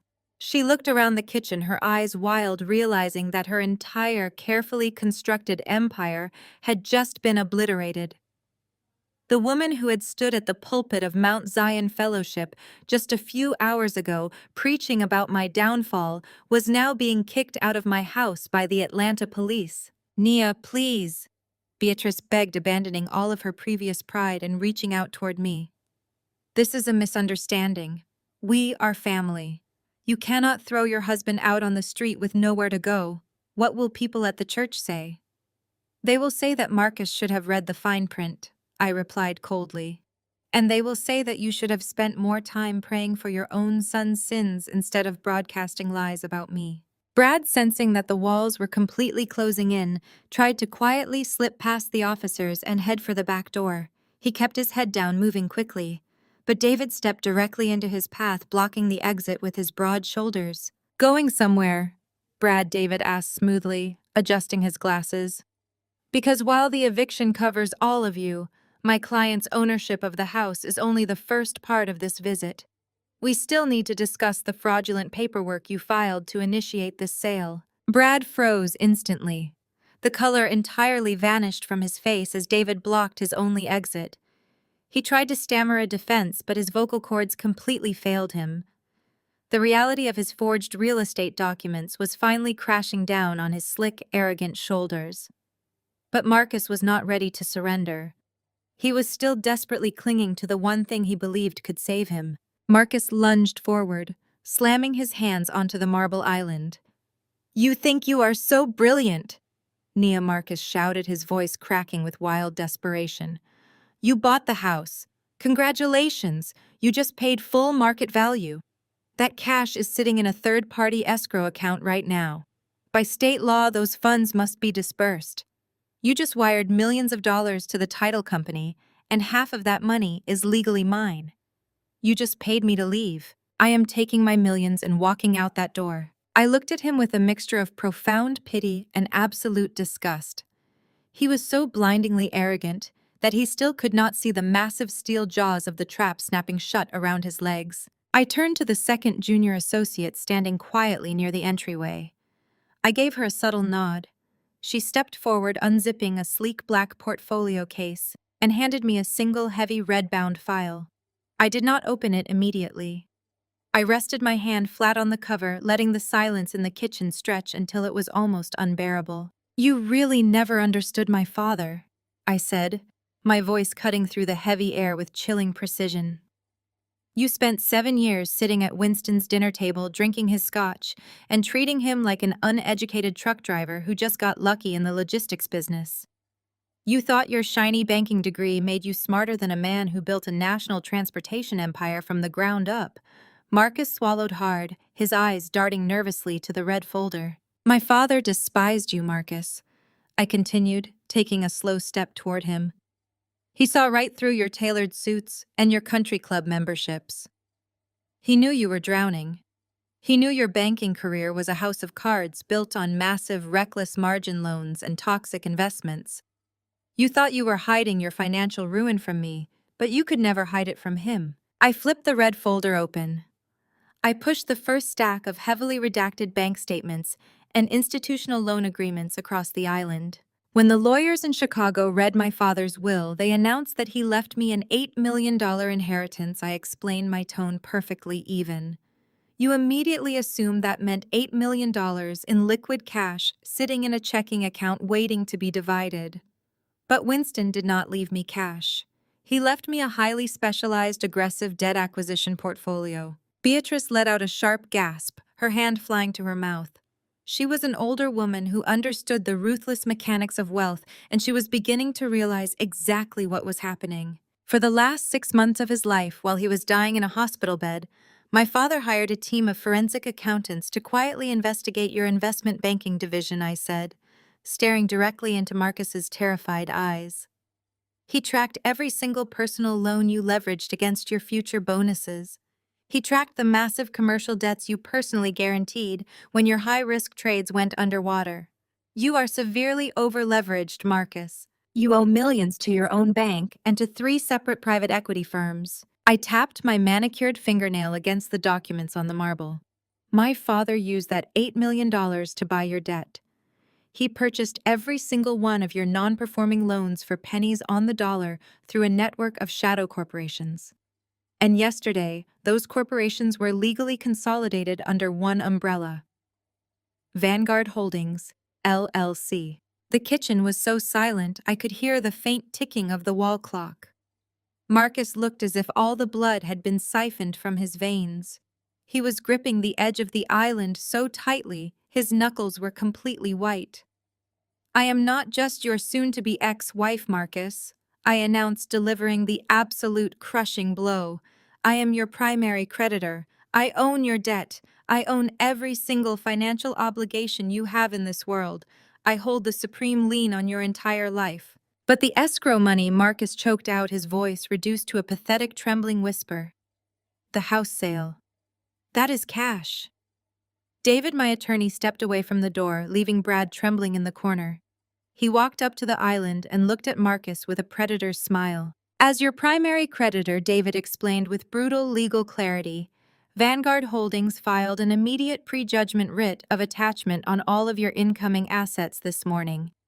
The moment the title company received the wire transfer for the sale of this house, the escrow funds were instantly frozen and seized to satisfy your outstanding debt obligations to my client. David adjusted his glasses, driving the final nail into the coffin. You are not getting a single dime from the sale of this house, Marcus. The money went from my client's corporate account into the escrow and bounced right back into my client's debt recovery account. It was a perfectly legal closed-loop transaction. You effectively just gave Nia your half of the house for free to pay off a fraction of the millions you now legally owe her. Brad let out a pathetic whimper from the corner of the room. His eyes were wide with pure, unadulterated horror. But my commission? Brad stammered. I processed the sale. The broker fee was tied to the escrow disbursement. I turned my gaze to Brad, offering him a smile that held absolutely no warmth. Your commission is locked in the exact same frozen account, Brad. You facilitated a fraudulent real estate transaction to help a debtor hide assets from his primary creditor. My legal team has already drafted the complaint for the state licensing board. You are not getting paid. You are getting disbarred. Beatrice swayed on her feet, grabbing the edge of the counter to keep from collapsing onto the hardwood floor. The arrogant, untouchable queen of the church was hyperventilating, her perfectly styled hair suddenly looking completely disheveled. She looked at her son, realizing the absolute magnitude of his failure. Marcus was not just broke. He was indentured. Marcus sank to his knees. His legs simply gave out beneath him. The polished, arrogant banking director hit the floor with a heavy, defeated thud. He stared at the marble tiles, his breathing ragged and shallow. The illusion of his success, his power, and his dominance had been entirely vaporized in a matter of minutes. He had tried to outsmart the daughter of a logistics titan, and he had walked blindly into a financial slaughterhouse. I stood above him, looking down at the man who had tried to throw me on the street. I felt no pity. I felt no sadness. I only felt the cold, hard satisfaction of a perfectly executed strategy. The trap was sprung, the jaws were locked, and there was absolutely no way out. The absolute silence in the kitchen was finally broken by the sound of Brad frantically clearing his throat. The slick real estate broker was still pinned near the entryway, his escape route firmly blocked by the broad shoulders of my attorney. Seeing Marcus completely destroyed on the floor, Brad immediately recognized that the ship was sinking fast. Like a true coward, his first instinct was to throw his own family overboard to save himself. Nia, listen to me, Brad stammered, raising his hands in a pathetic gesture of surrender. I was just the broker on this deal. I just processed the paperwork that Marcus handed to me. I had absolutely no idea about the debt portfolio or the offshore accounts or any of this Winston Claus business. I am a victim here too. Marcus lied to me. He told me everything was above board and that you were in full agreement with a fast cash sale. I slowly turned away from Marcus and directed my full attention to Brad. The sheer desperation radiating from him was palpable. I picked up the second leather folder that David had brought in, the one we had kept tucked away until this precise moment. You process paperwork, Brad? I asked, my voice carrying a deceptive, airy lightness. You are a licensed real estate broker in the state of Georgia. You are legally bound to uphold the integrity of property transfers. You do not just process paperwork. You verify it. You authenticate it. You ensure that when a marital asset is sold, both parties have given uncoerced, legally binding consent. I opened the folder and pulled out a single sheet of heavy stock paper. I held it up so the overhead kitchen lights illuminated the crisp black text and the official blue ink at the bottom. This is the quitclaim deed you filed with the county clerk this morning. I stated my tone, dropping the artificial lightness and turning to pure steel. This is the document that magically removed my name from the title of this house, granting Marcus sole ownership so he could execute a unilateral sale to Vanguard Holdings. Brad swallowed so hard his Adam's apple bobbed violently against his tight collar. Sweat was now visibly beading on his forehead. I did not forge that, he blurted out, his voice cracking. Marcus brought it to my office already signed. I just pushed it through the title company to expedite the closing. I looked at him with profound, chilling disappointment. You really should have coordinated your timeline before you committed a felony, Brad. Let us review the timeline of this miracle document. I placed the forged quitclaim deed onto the marble island right next to the eviction notice. According to the official notary stamp, which conveniently belongs to your personal assistant, I allegedly sat in your downtown Atlanta office and signed away my rights to an $8 million estate at exactly 10 in the morning on Tuesday. I took a slow step toward him, closing the distance. There is just one massive, undeniable problem with that timeline, Brad. At 10 in the morning on Tuesday, I was standing in a private room at a funeral home in Chicago, Illinois. I was looking at my father in his casket.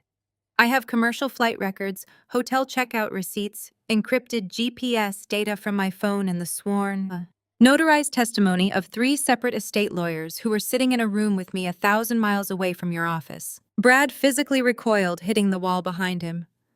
His eyes darted wildly from the documents to my face, then to the police officers standing quietly in the room. He knew exactly what he had done. He had used his assistant's stamp to falsify a legal property transfer to secure a massive immediate commission check. He thought I would be too blinded by grief and the shock of a sudden divorce to ever scrutinize the filing dates. David stepped forward, adjusting his glasses, delivering the legal reality with surgical precision. Under the official code of Georgia, executing a fraudulent quitclaim deed is not a simple administrative error, Brad. It is forgery in the first degree. It is a felony. Furthermore, because you utilized an interstate wire transfer to move the funds based on that forged document, you have successfully elevated this local real estate scam into federal wire fraud. No, Brad gasped, his hands flying to his head. He looked at Marcus, who was still kneeling on the floor in a state of catatonic shock. Tell them, Marcus. Tell them you brought me the paper. You said she signed it before she left for Chicago. You set me up. Marcus slowly lifted his head, looking at his brother-in-law with hollow, dead eyes. You told me you could make the signature problem disappear, Marcus whispered, throwing Brad right back under the bus. You said you had a notary who would not ask questions. You said as long as we had a cash buyer, nobody would ever look twice at the deed. The sound of thieves turning on each other was music to my ears. They were tearing each other apart, desperately trying to assign blame for a conspiracy they had happily celebrated with champagne just 20 minutes ago. Beatrice covered her mouth, a horrified sob escaping her throat. She looked at Brad, the man married to her own daughter, the man she had pulled strings to get licensed. She was watching her pristine family image burn to ashes. A divorce was a scandal she could spin to her church friends. A federal fraud indictment and a felony arrest were absolute social annihilation. I turned my attention to the 2 Atlanta police officers who had been standing by in total silence, observing the entire confession unfold. They had already been briefed by my legal team earlier that morning. They had already seen the flight records and the forged deed. They were just waiting for the final confirmation. Officers, I said, my voice ringing with absolute authority. You have the sworn affidavits from my legal team. You have the flight records proving my physical absence from this state, and you just heard this man admit to pushing a fraudulent document through a title company to facilitate the theft of an $8 million asset. I believe you have a job to do. The older officer nodded grimly. He unclipped the radio from his shoulder and stepped forward. Bradley Vance, the officer said, his voice deep and commanding. Turn around and place your hands behind your back. You are under arrest for forgery in the first degree and grand theft by deception. Brad let out a strangled cry. Please, you do not understand. I am a licensed broker. You cannot do this. I have a family. Beatrice, do something. Call someone. Call the mayor. Beatrice took a massive step backward, pressing herself against the kitchen cabinetry, visibly distancing herself from her disgraced son-in-law. She was entirely focused on her own survival now. She would not lift a finger to save him if it meant dragging herself into the spotlight of a police investigation. The younger officer grabbed Brad by the arm, spinning him around with professional force. He slammed Brad against the wall, pulled his arms back, and secured the heavy metal handcuffs around his wrists. The sharp mechanical clicking of the metal ratchets echoed loudly in the kitchen, cutting through the remnants of their pathetic victory party. "You have the right to remain silent," the officer recited, reading Brad his Miranda rights as he marched the slick, terrified broker toward the front door. "Anything you say can and will be used against you in a court of law." I watched as Brad was hauled out of my house. His shiny suit rumpled, his dignity entirely stripped away. He had walked into my foyer boasting about the easiest commission of his life. He was walking out facing 5 to 10 years in a state penitentiary. As the front door closed behind the police officers sealing Brad's fate, I turned my gaze back to Marcus. My soon-to-be ex-husband was still on his knees on the marble floor. He was staring at the space where Brad had just been standing, a new distinct terror washing over his face. He slowly realized the full devastating scope of his own actions. "Marcus," I said softly, crouching down just enough to force him to look me in the eye. Brad forged the notary stamp. "But you are the one who signed the quitclaim deed as the primary witness. You actively participated in a conspiracy to commit first-degree felony forgery against your own wife." Marcus stopped breathing. The reality of his complicity hit him like a physical blow. He had not just lost his house. He had not just lost his money to my debt portfolio.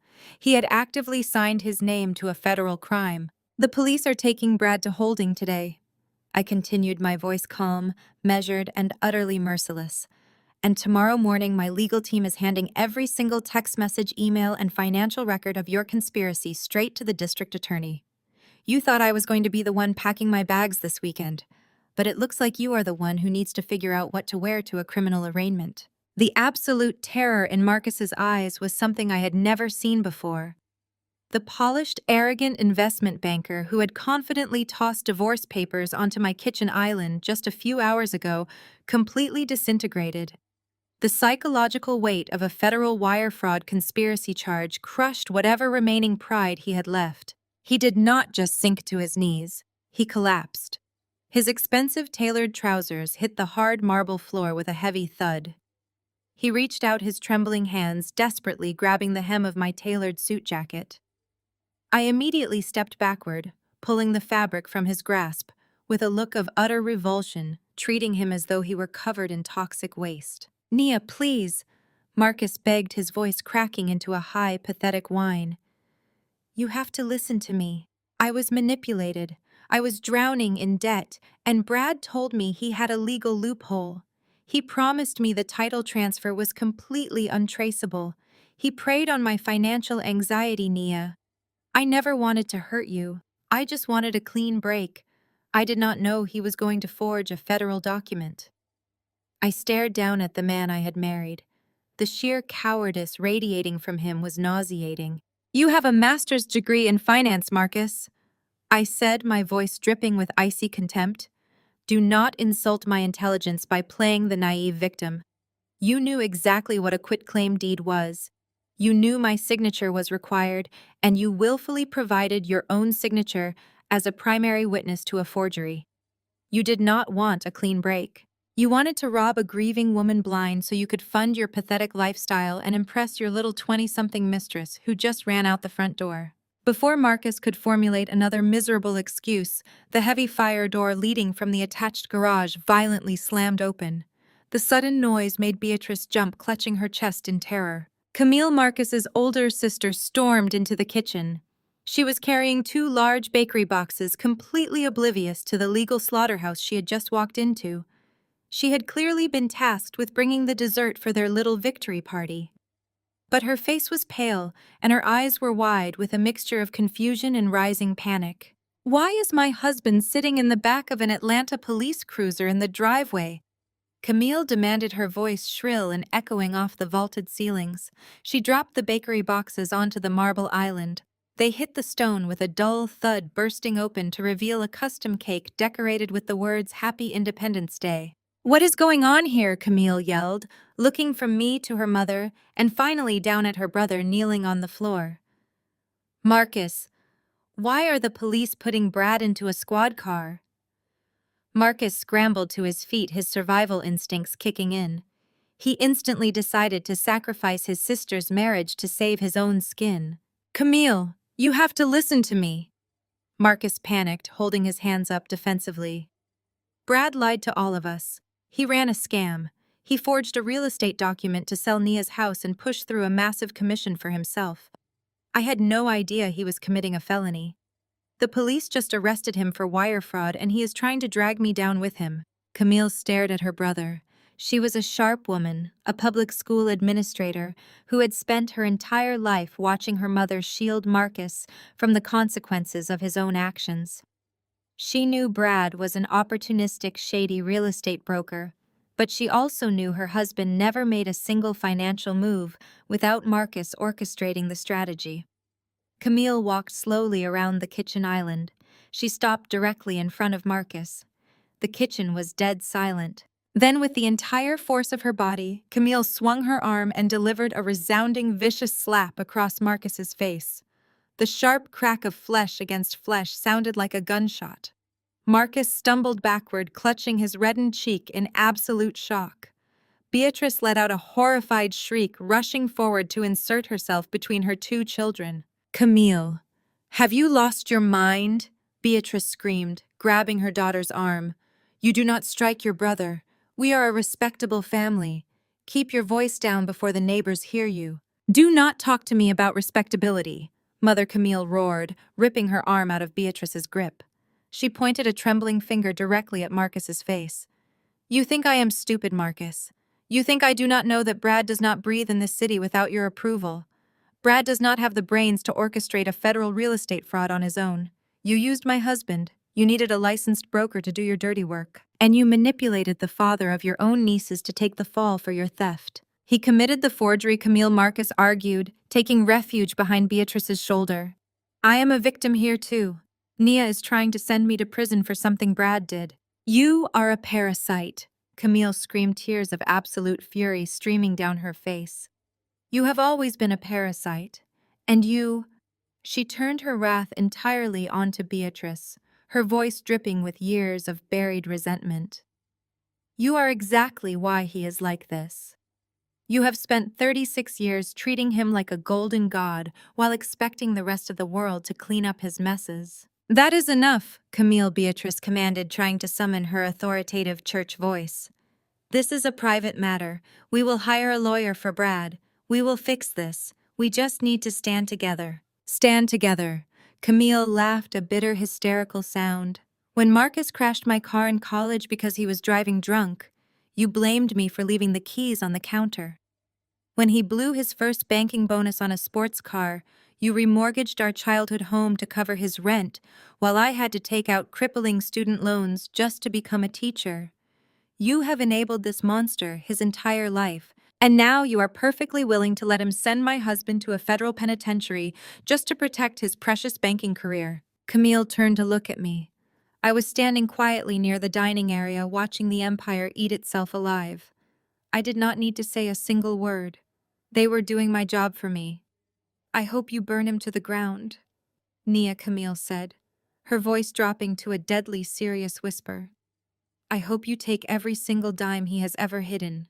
"Camille, you do not mean that," Beatrice pleaded, tears of genuine panic welling in her eyes. "He is your brother. We have to protect the family name. If the church finds out about this, if the community hears about a criminal trial, our reputation will be completely destroyed." "Your reputation is already dead," Mother Camille spat back, grabbing her purse off the counter. "Nia just made sure of that. And if you think I am going to bankrupt my children's college fund to pay for legal defense fees to protect your golden boy, you are absolutely delusional. I am going to the police precinct right now." And I am going to tell Brad to accept a plea deal and testify against Marcus for full immunity. No, Marcus shouted, lunging forward to grab his sister's arm. Camille, you cannot do that. I will lose everything. I will go to jail. Camille yanked her arm free with such force that Marcus stumbled. You should have thought about that before you put my husband in handcuffs, she said coldly. Without another glance at her mother or brother, Camille marched toward the front door. The heavy wood slammed shut behind her, echoing with finality. The sound sealed Marcus's fate. His own sister was on her way to the police station to ensure he faced a federal indictment. The kitchen was suffocatingly quiet again. The beautiful custom cake Camille had brought sat crushed inside its box on the counter, the icing smeared across the cardboard, a perfect metaphor for their ruined celebration. I looked at Marcus and Beatrice. They were completely isolated. The community support had been eradicated at the church. Their co-conspirator was in police custody. The girlfriend had fled. And now their own flesh and blood had turned against them. The impenetrable fortress of their family loyalty had shattered into a million pieces the moment self-preservation was required.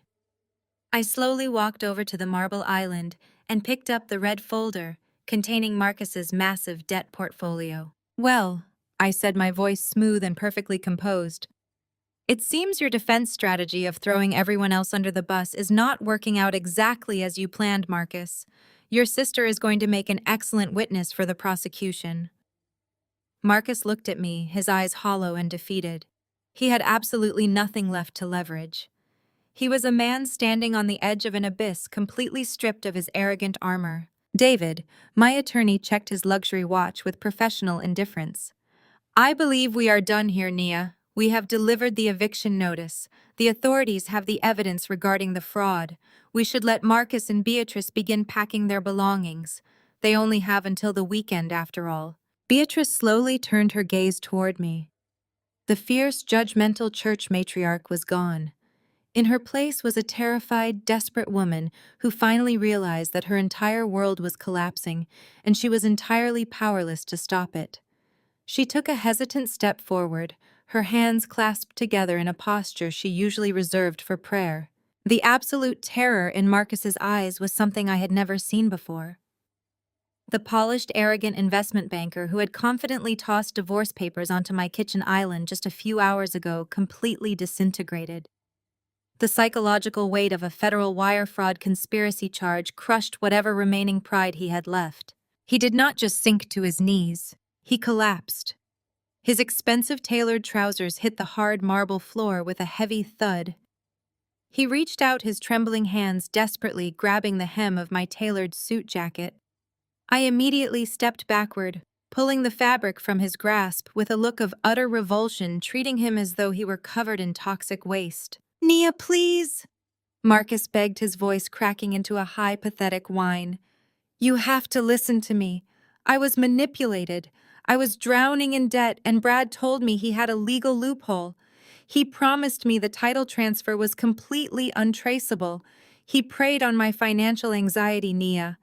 I never wanted to hurt you. I just wanted a clean break. I did not know he was going to forge a federal document. I stared down at the man I had married. The sheer cowardice radiating from him was nauseating. You have a master's degree in finance, Marcus, I said, my voice dripping with icy contempt. Do not insult my intelligence by playing the naive victim. You knew exactly what a quitclaim deed was. You knew my signature was required, and you willfully provided your own signature as a primary witness to a forgery. You did not want a clean break. You wanted to rob a grieving woman blind so you could fund your pathetic lifestyle and impress your little 20-something mistress who just ran out the front door. Before Marcus could formulate another miserable excuse, the heavy fire door leading from the attached garage violently slammed open. The sudden noise made Beatrice jump, clutching her chest in terror. Camille, Marcus's older sister, stormed into the kitchen. She was carrying 2 large bakery boxes, completely oblivious to the legal slaughterhouse she had just walked into. She had clearly been tasked with bringing the dessert for their little victory party. But her face was pale and her eyes were wide with a mixture of confusion and rising panic. Why is my husband sitting in the back of an Atlanta police cruiser in the driveway? Camille demanded, her voice shrill and echoing off the vaulted ceilings. She dropped the bakery boxes onto the marble island.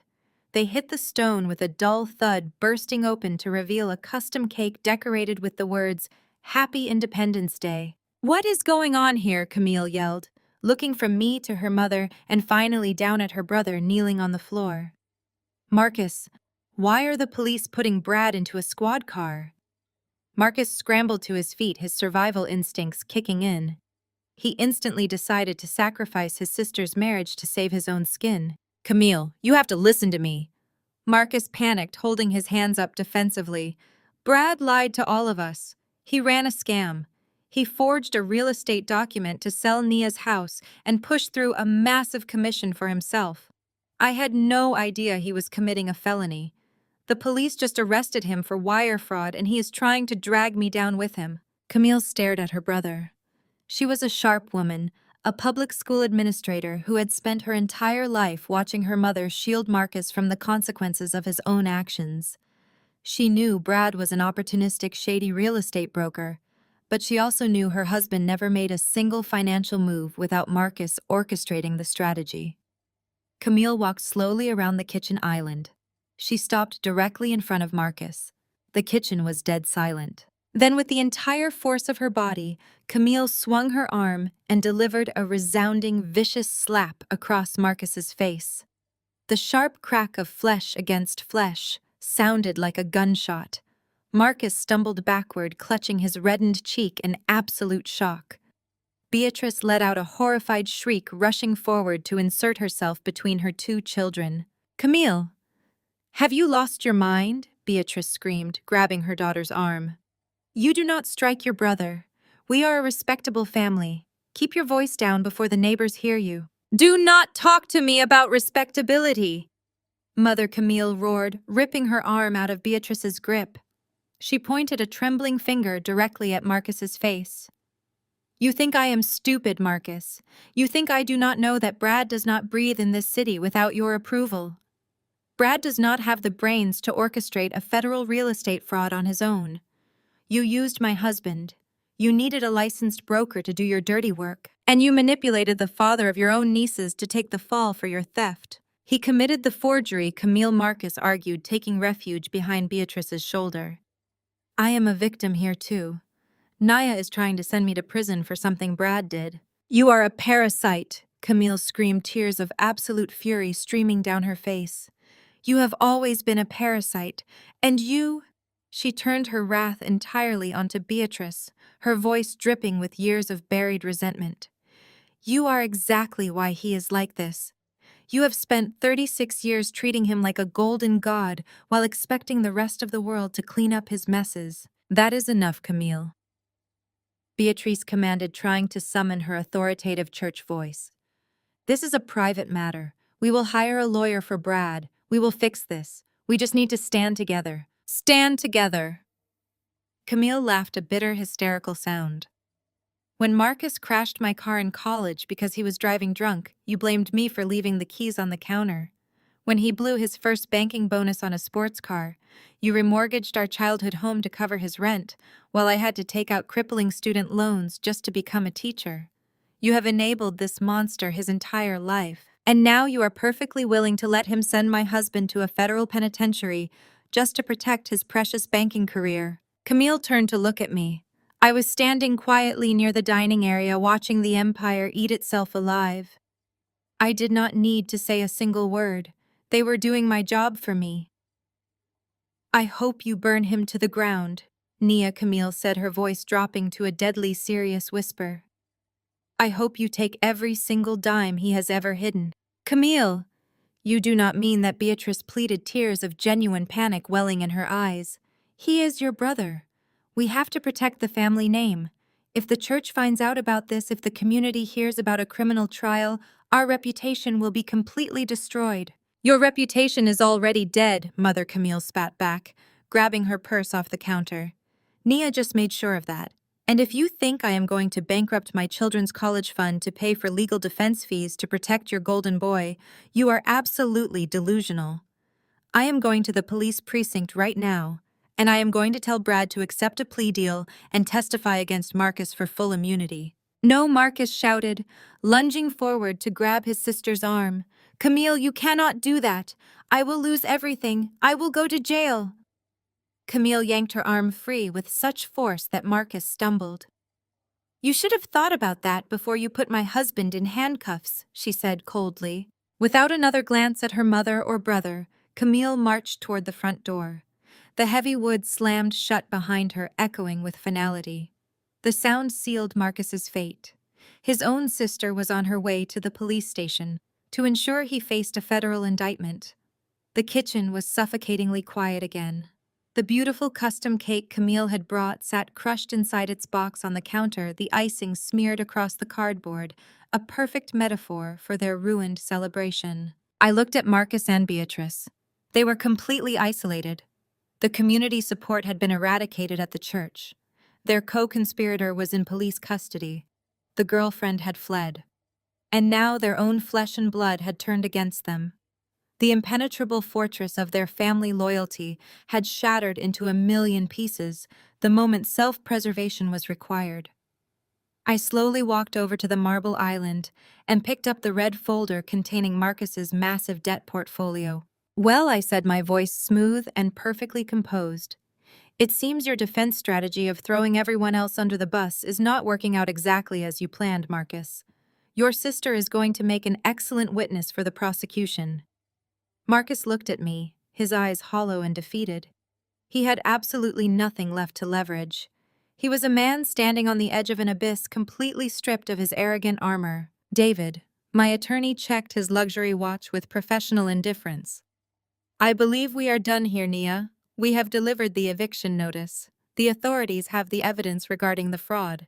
We should let Marcus and Beatrice begin packing their belongings. They only have until the weekend after all. Beatrice slowly turned her gaze toward me. The fierce, judgmental church matriarch was gone. In her place was a terrified, desperate woman who finally realized that her entire world was collapsing and she was entirely powerless to stop it. She took a hesitant step forward, her hands clasped together in a posture she usually reserved for prayer. Nia, daughter Beatrice, whispered, her voice trembling with a carefully manufactured vulnerability. Please let us take a breath. Let us remember exactly who we are and where we come from. Beatrice took another slow step toward me, her eyes wide and pleading. The absolute audacity of her calling me daughter after spending the morning attempting to publicly humiliate me at her church was almost impressive. She was shifting gears flawlessly, discarding the role of the righteous matriarch and instantly adopting the persona of a terrified, protective mother. We are a prominent family in this city, Nia Beatrice continued, her voice dropping to a desperate, hushed tone. You know how hard it is for us. You know exactly what it takes for a black man to reach the level of investment banking director in Atlanta. They are always watching us. They are always waiting for one of us to slip up so they can tear us all down. If you hand Marcus over to the district attorney, the media will absolutely crucify him. They will use his mistake to drag our entire community through the mud. You cannot let the system take him away. We are supposed to protect each other. I stared at her completely unfazed. It was a masterclass in weaponized solidarity. Beatrice was actually trying to use systemic racial struggles and community loyalty as a shield for her son's federal crimes. She was attempting to wrap his greed in the sacred cloth of civil rights and collective struggle, hoping to guilt me into dropping the charges out of some twisted sense of racial obligation. Do not dare weaponize our culture to cover up your greed, Beatrice, I said, my voice striking the air like a cracking whip. Where was this profound sense of community solidarity when your son was draining my corporate accounts to buy vintage watches and imported luxury cars? Where was your protective maternal instinct when you were standing in my foyer an hour ago plotting to throw a grieving black woman out onto the street? You did not care about the community when you tried to steal from me. You only care about the community now because you are terrified of their judgment. Beatrice flinched, but she refused to drop the act. She dropped to her knees right beside Marcus on the cold marble floor. Her expensive silk pantsuit pooled around her legs as she looked up at me with tears streaming down her face. I am begging you as a mother, Beatrice cried, clasping her hands together so tightly her knuckles popped. I worked my entire life to give him these opportunities. I scrubbed floors and swallowed my pride to get him into the right private schools, to get him into the right circles. He made a terrible, stupid mistake. But he is still your husband. He is still family. A strong black family does not air its dirty laundry for the world to feast on. We handle our disputes privately. We handle them with grace. Grace. I repeated the word, letting a harsh, humorless laugh escape my chest. You stand at that pulpit every Sunday preaching about grace while your heart is full of absolute poison. You do not care about keeping this private for the sake of our family. You care about keeping this private so you do not lose your front row pew at Mount Zion Fellowship. You are terrified that the sorority sisters you have spent decades looking down upon will finally see you for the fraud that you are. Nia, please, Beatrice wailed, her voice cracking as genuine panic finally broke through her theatrical performance. I will give you anything you want. We will sign whatever paperwork your lawyers put in front of us. You can keep the Tahoe estate. You can keep all the debt. Just please, I am begging you on my hands and knees, do not press criminal charges against my boy. Do not take away his freedom. Winston would not have wanted this. Your father was a good man, a forgiving man. He would not want his wealth to be the reason a family is completely destroyed. The mention of my father caused a sudden violent surge of rage to spike in my chest. The temperature in the kitchen seemed to drop 10 degrees.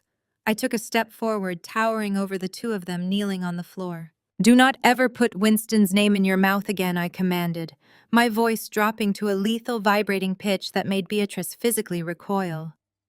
My father was a good man, but he was not a forgiving fool.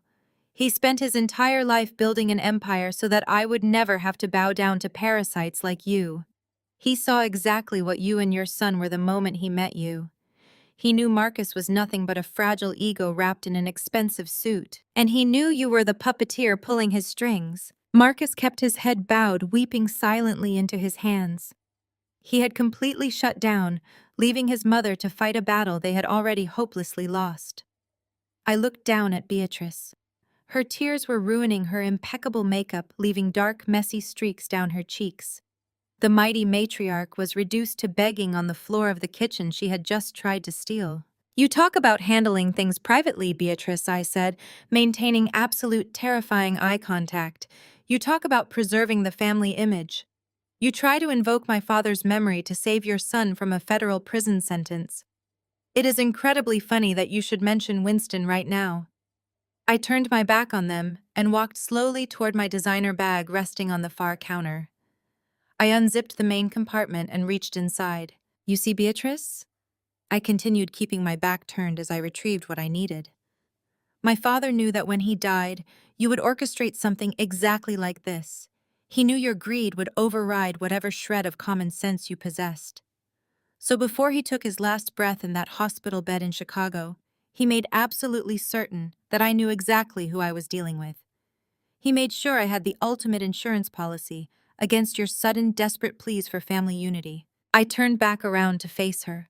I was holding my smartphone in my right hand.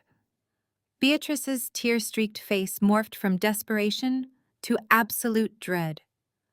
She stared at the black rectangle in my hand, as if it were a loaded weapon. She had no idea what kind of evidence my father could have possibly left me, but she knew her lies were running out of runway. You claim you want to protect this family, I said, holding the phone up. You claim that Marcus was just a misguided son who made a single desperate mistake. But you and I both know that is a complete fabrication. Marcus did not initiate this real estate scam on his own. He does not possess the strategic intelligence to orchestrate a federal wire fraud involving offshore corporate portfolios. He needed a mastermind to guide his hand. He needed someone whispering in his ear, telling him exactly how to bypass my signature and steal my father's money. Beatrice stopped crying. Her breath hitched in her throat. She tried to stand up, her legs shaking so badly she had to grab the edge of the kitchen island to steady herself. Nia, whatever that is, you do not need to show it to the police. Beatrice stammered, her voice stripped of all its previous power. We can resolve this today, right now. Just tell me your price. My price is your complete and total destruction, I replied with a serene, devastating smile. I am going to strip away every single layer of your fake respectability until there is absolutely nothing left but the truth. I looked at David, my attorney, who was watching the scene unfold with quiet, professional satisfaction. He gave me a slight nod of approval. The trap was set, the audience was captive, and it was time to drop the guillotine. I tapped the screen of my phone, opening a highly secured audio file that my father's legal team had transferred to me just hours after his death. I turned the volume all the way up, ensuring the sound would echo clearly off the marble walls of my kitchen. The crisp digital audio filled the kitchen. It was unmistakably Beatrice's voice recorded just 3 weeks ago. Winston is barely breathing on those machines, Marcus. The old man is done. You need to start moving Nia's corporate dividends into the offshore accounts now. Once he is in the ground, she will be too distracted by the funeral to notice the missing funds. We take the cash, we force the house sale, and you leave her with nothing. Marcus's voice chimed in next, cold and calculating. I already have Brad setting up the dummy corporation for the house. We will squeeze every last dime out of her business before she even takes off her mourning veil. The recording clicked off. The absolute silence that followed was heavy enough to crack the marble foundation of the house. Beatrice looked as though she had been struck by lightning. Her mouth hung open, but no words came out.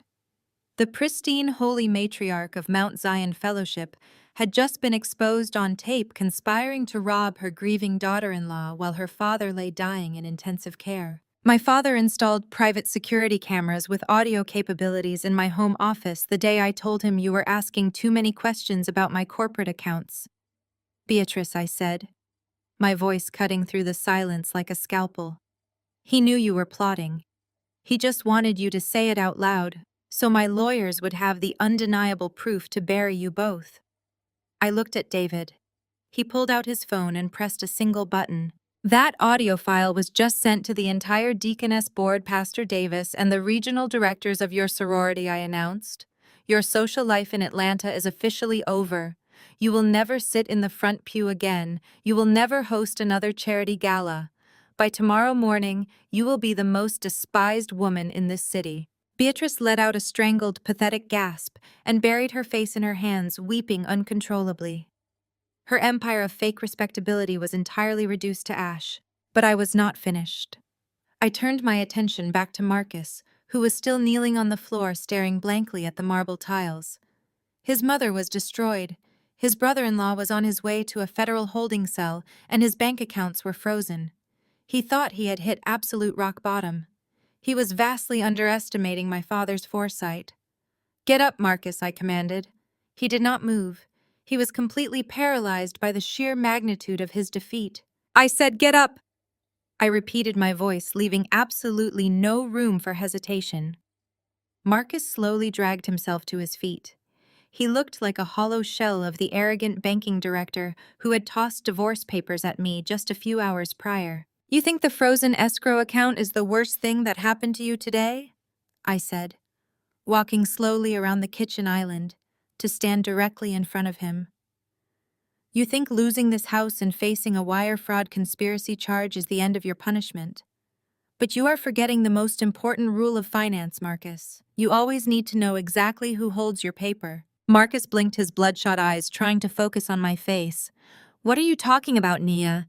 You already took the house. You have the recording. What else could you possibly want? 7 years ago, I began my tone shifting to a clinical, terrifying calmness. You were just a struggling junior analyst. You were being passed over for promotions because you lacked the capital to buy into the firm's executive partnership track. You were desperate. You spent weeks complaining that you just needed one big break, one angel investor to front the $5 million buy-in that would secure your position as a director. Marcus swallowed hard, a new wave of panic washing over his features. And then, miraculously, I continued, offering a smile that held zero warmth. A private venture capital firm out of Chicago reached out to you. They offered you the exact $5 million loan you needed. They gave you incredibly generous interest rates. You signed the paperwork immediately. You took the money, bought your partnership shares, and spent the last 7 years walking around Atlanta, telling everyone you were a self-made financial genius. It was a standard executive equity loan. Marcus stammered, his voice trembling violently. I have been paying the monthly interest. The principal is not due for another 3 years. David stepped forward, opening the final section of his leather binder. He pulled out the original master contract for the $5 million executive equity loan. He placed it firmly on the kitchen island. You are a terrible banker, Marcus David said with a sharp professional sneer.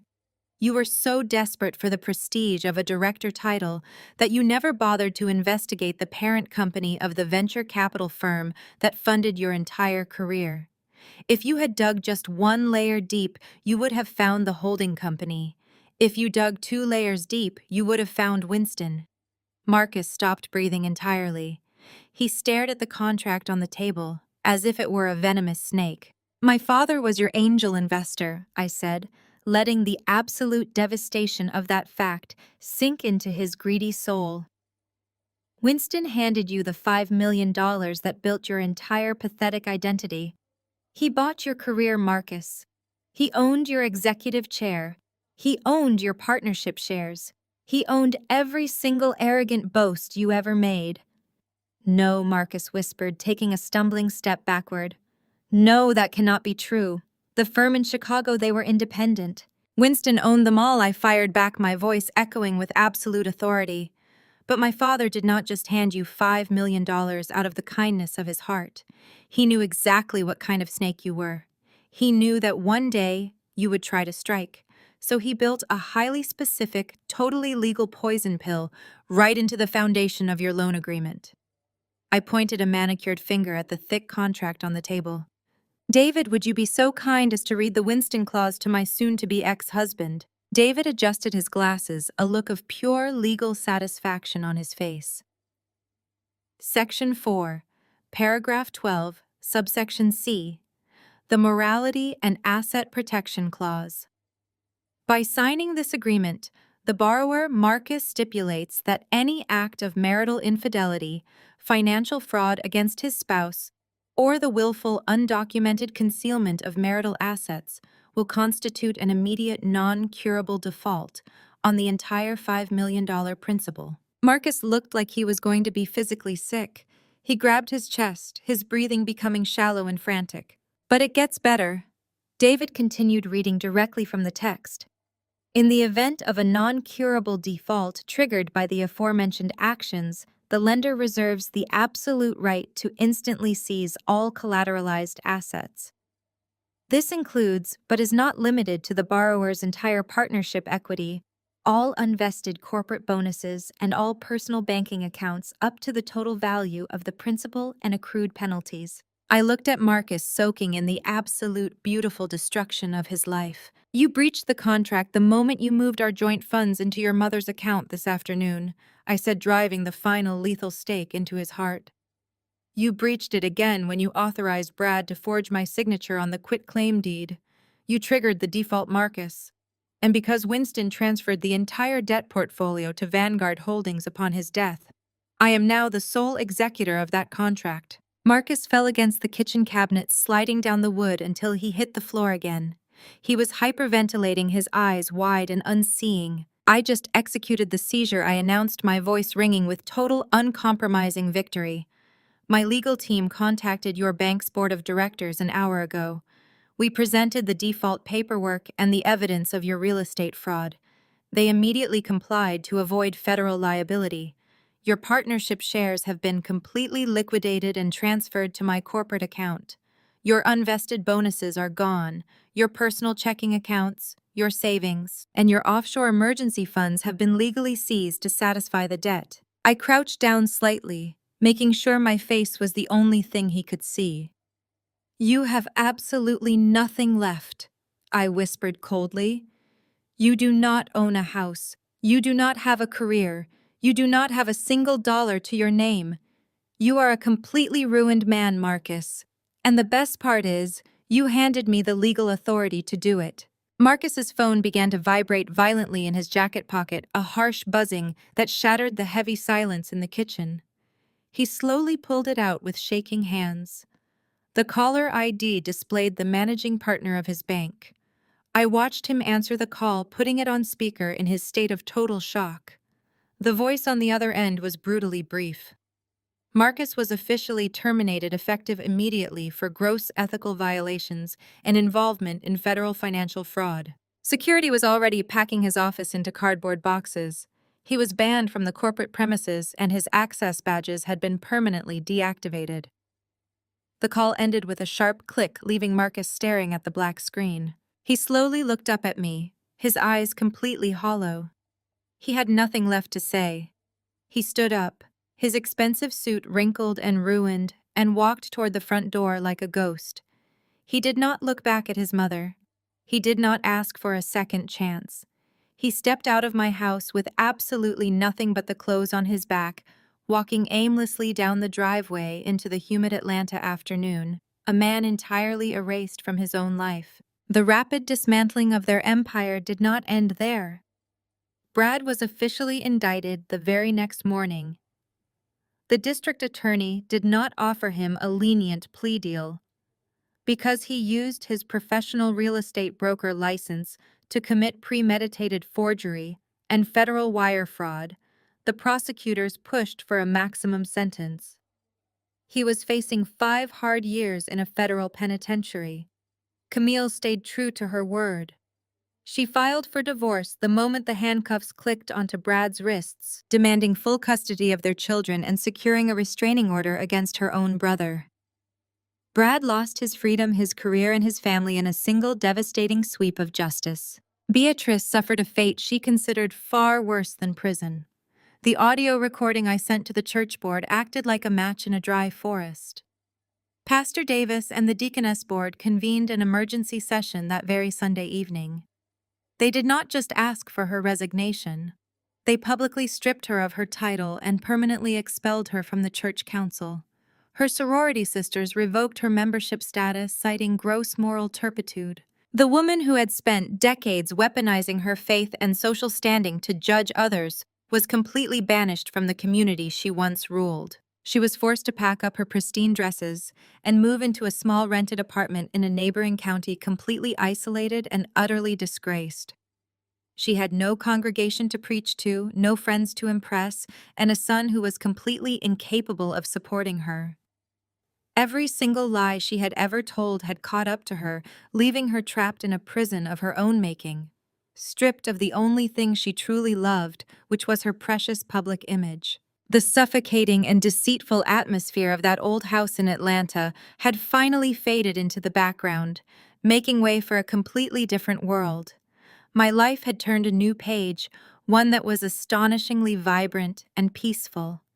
Now I am sitting in the expansive living room of my Lake Tahoe mansion, where brilliant golden sunlight floods every inch of the space. The view outside the polished floor-to-ceiling windows is a picture of absolute serenity. The crystal-clear water of Lake Tahoe shines like a massive emerald, catching the late afternoon sun, surrounded by lush green pine forests and the breathtaking snow-capped peaks of the Sierra Nevada mountains. There are no blaring car horns here, no toxic and sarcastic remarks, just the gentle whispering of the wind and the absolute silence of a peaceful sanctuary. I sit back on a plush navy blue velvet sofa, my posture completely relaxed and free. My white silk dress shifts softly with every small movement. I lean against the comfortable cushions, holding a crystal glass of premium Pinot Noir in one hand, gently swirling the dark red liquid. The sunlight catches the side of my face, highlighting a calm, sharp, yet profoundly peaceful expression of a woman who has entirely reclaimed control of her own destiny. I take a small sip of the wine, letting the dry, sweet taste spread a deep sense of satisfaction running through my veins. I think about Marcus, Beatrice, and Brad. Those pathetic people are undoubtedly facing the darkest days of their entire existences right now. Marcus was fired from his bank, stripped of all his shares and assets, and is currently wandering the streets with absolutely nothing to his name and a federal criminal record hanging over his head. Beatrice, the deceitful woman who always used the church as a shield for her greed, was expelled from her community in the most humiliating public way imaginable. And Brad is counting the days in a holding cell before officially starting his 5-year prison sentence for document forgery and fraud. They once stood in my living room in Atlanta popping champagne to celebrate the illegal sale of my house, mocking my grief and planning to seize this very Lake Tahoe estate to turn it into their personal playground. They thought my silence and my calm demeanor were signs of weakness and total collapse. But they were dead wrong. My father Winston did not just leave me a massive fortune. He left me an invaluable lesson on how to punish your enemies in the coldest, most absolute way possible, using the law and financial leverage. I used the very web of lies they spun to take back everything that belonged to me, stripping away every single ounce of their dignity, their money, and their futures in a completely legal execution.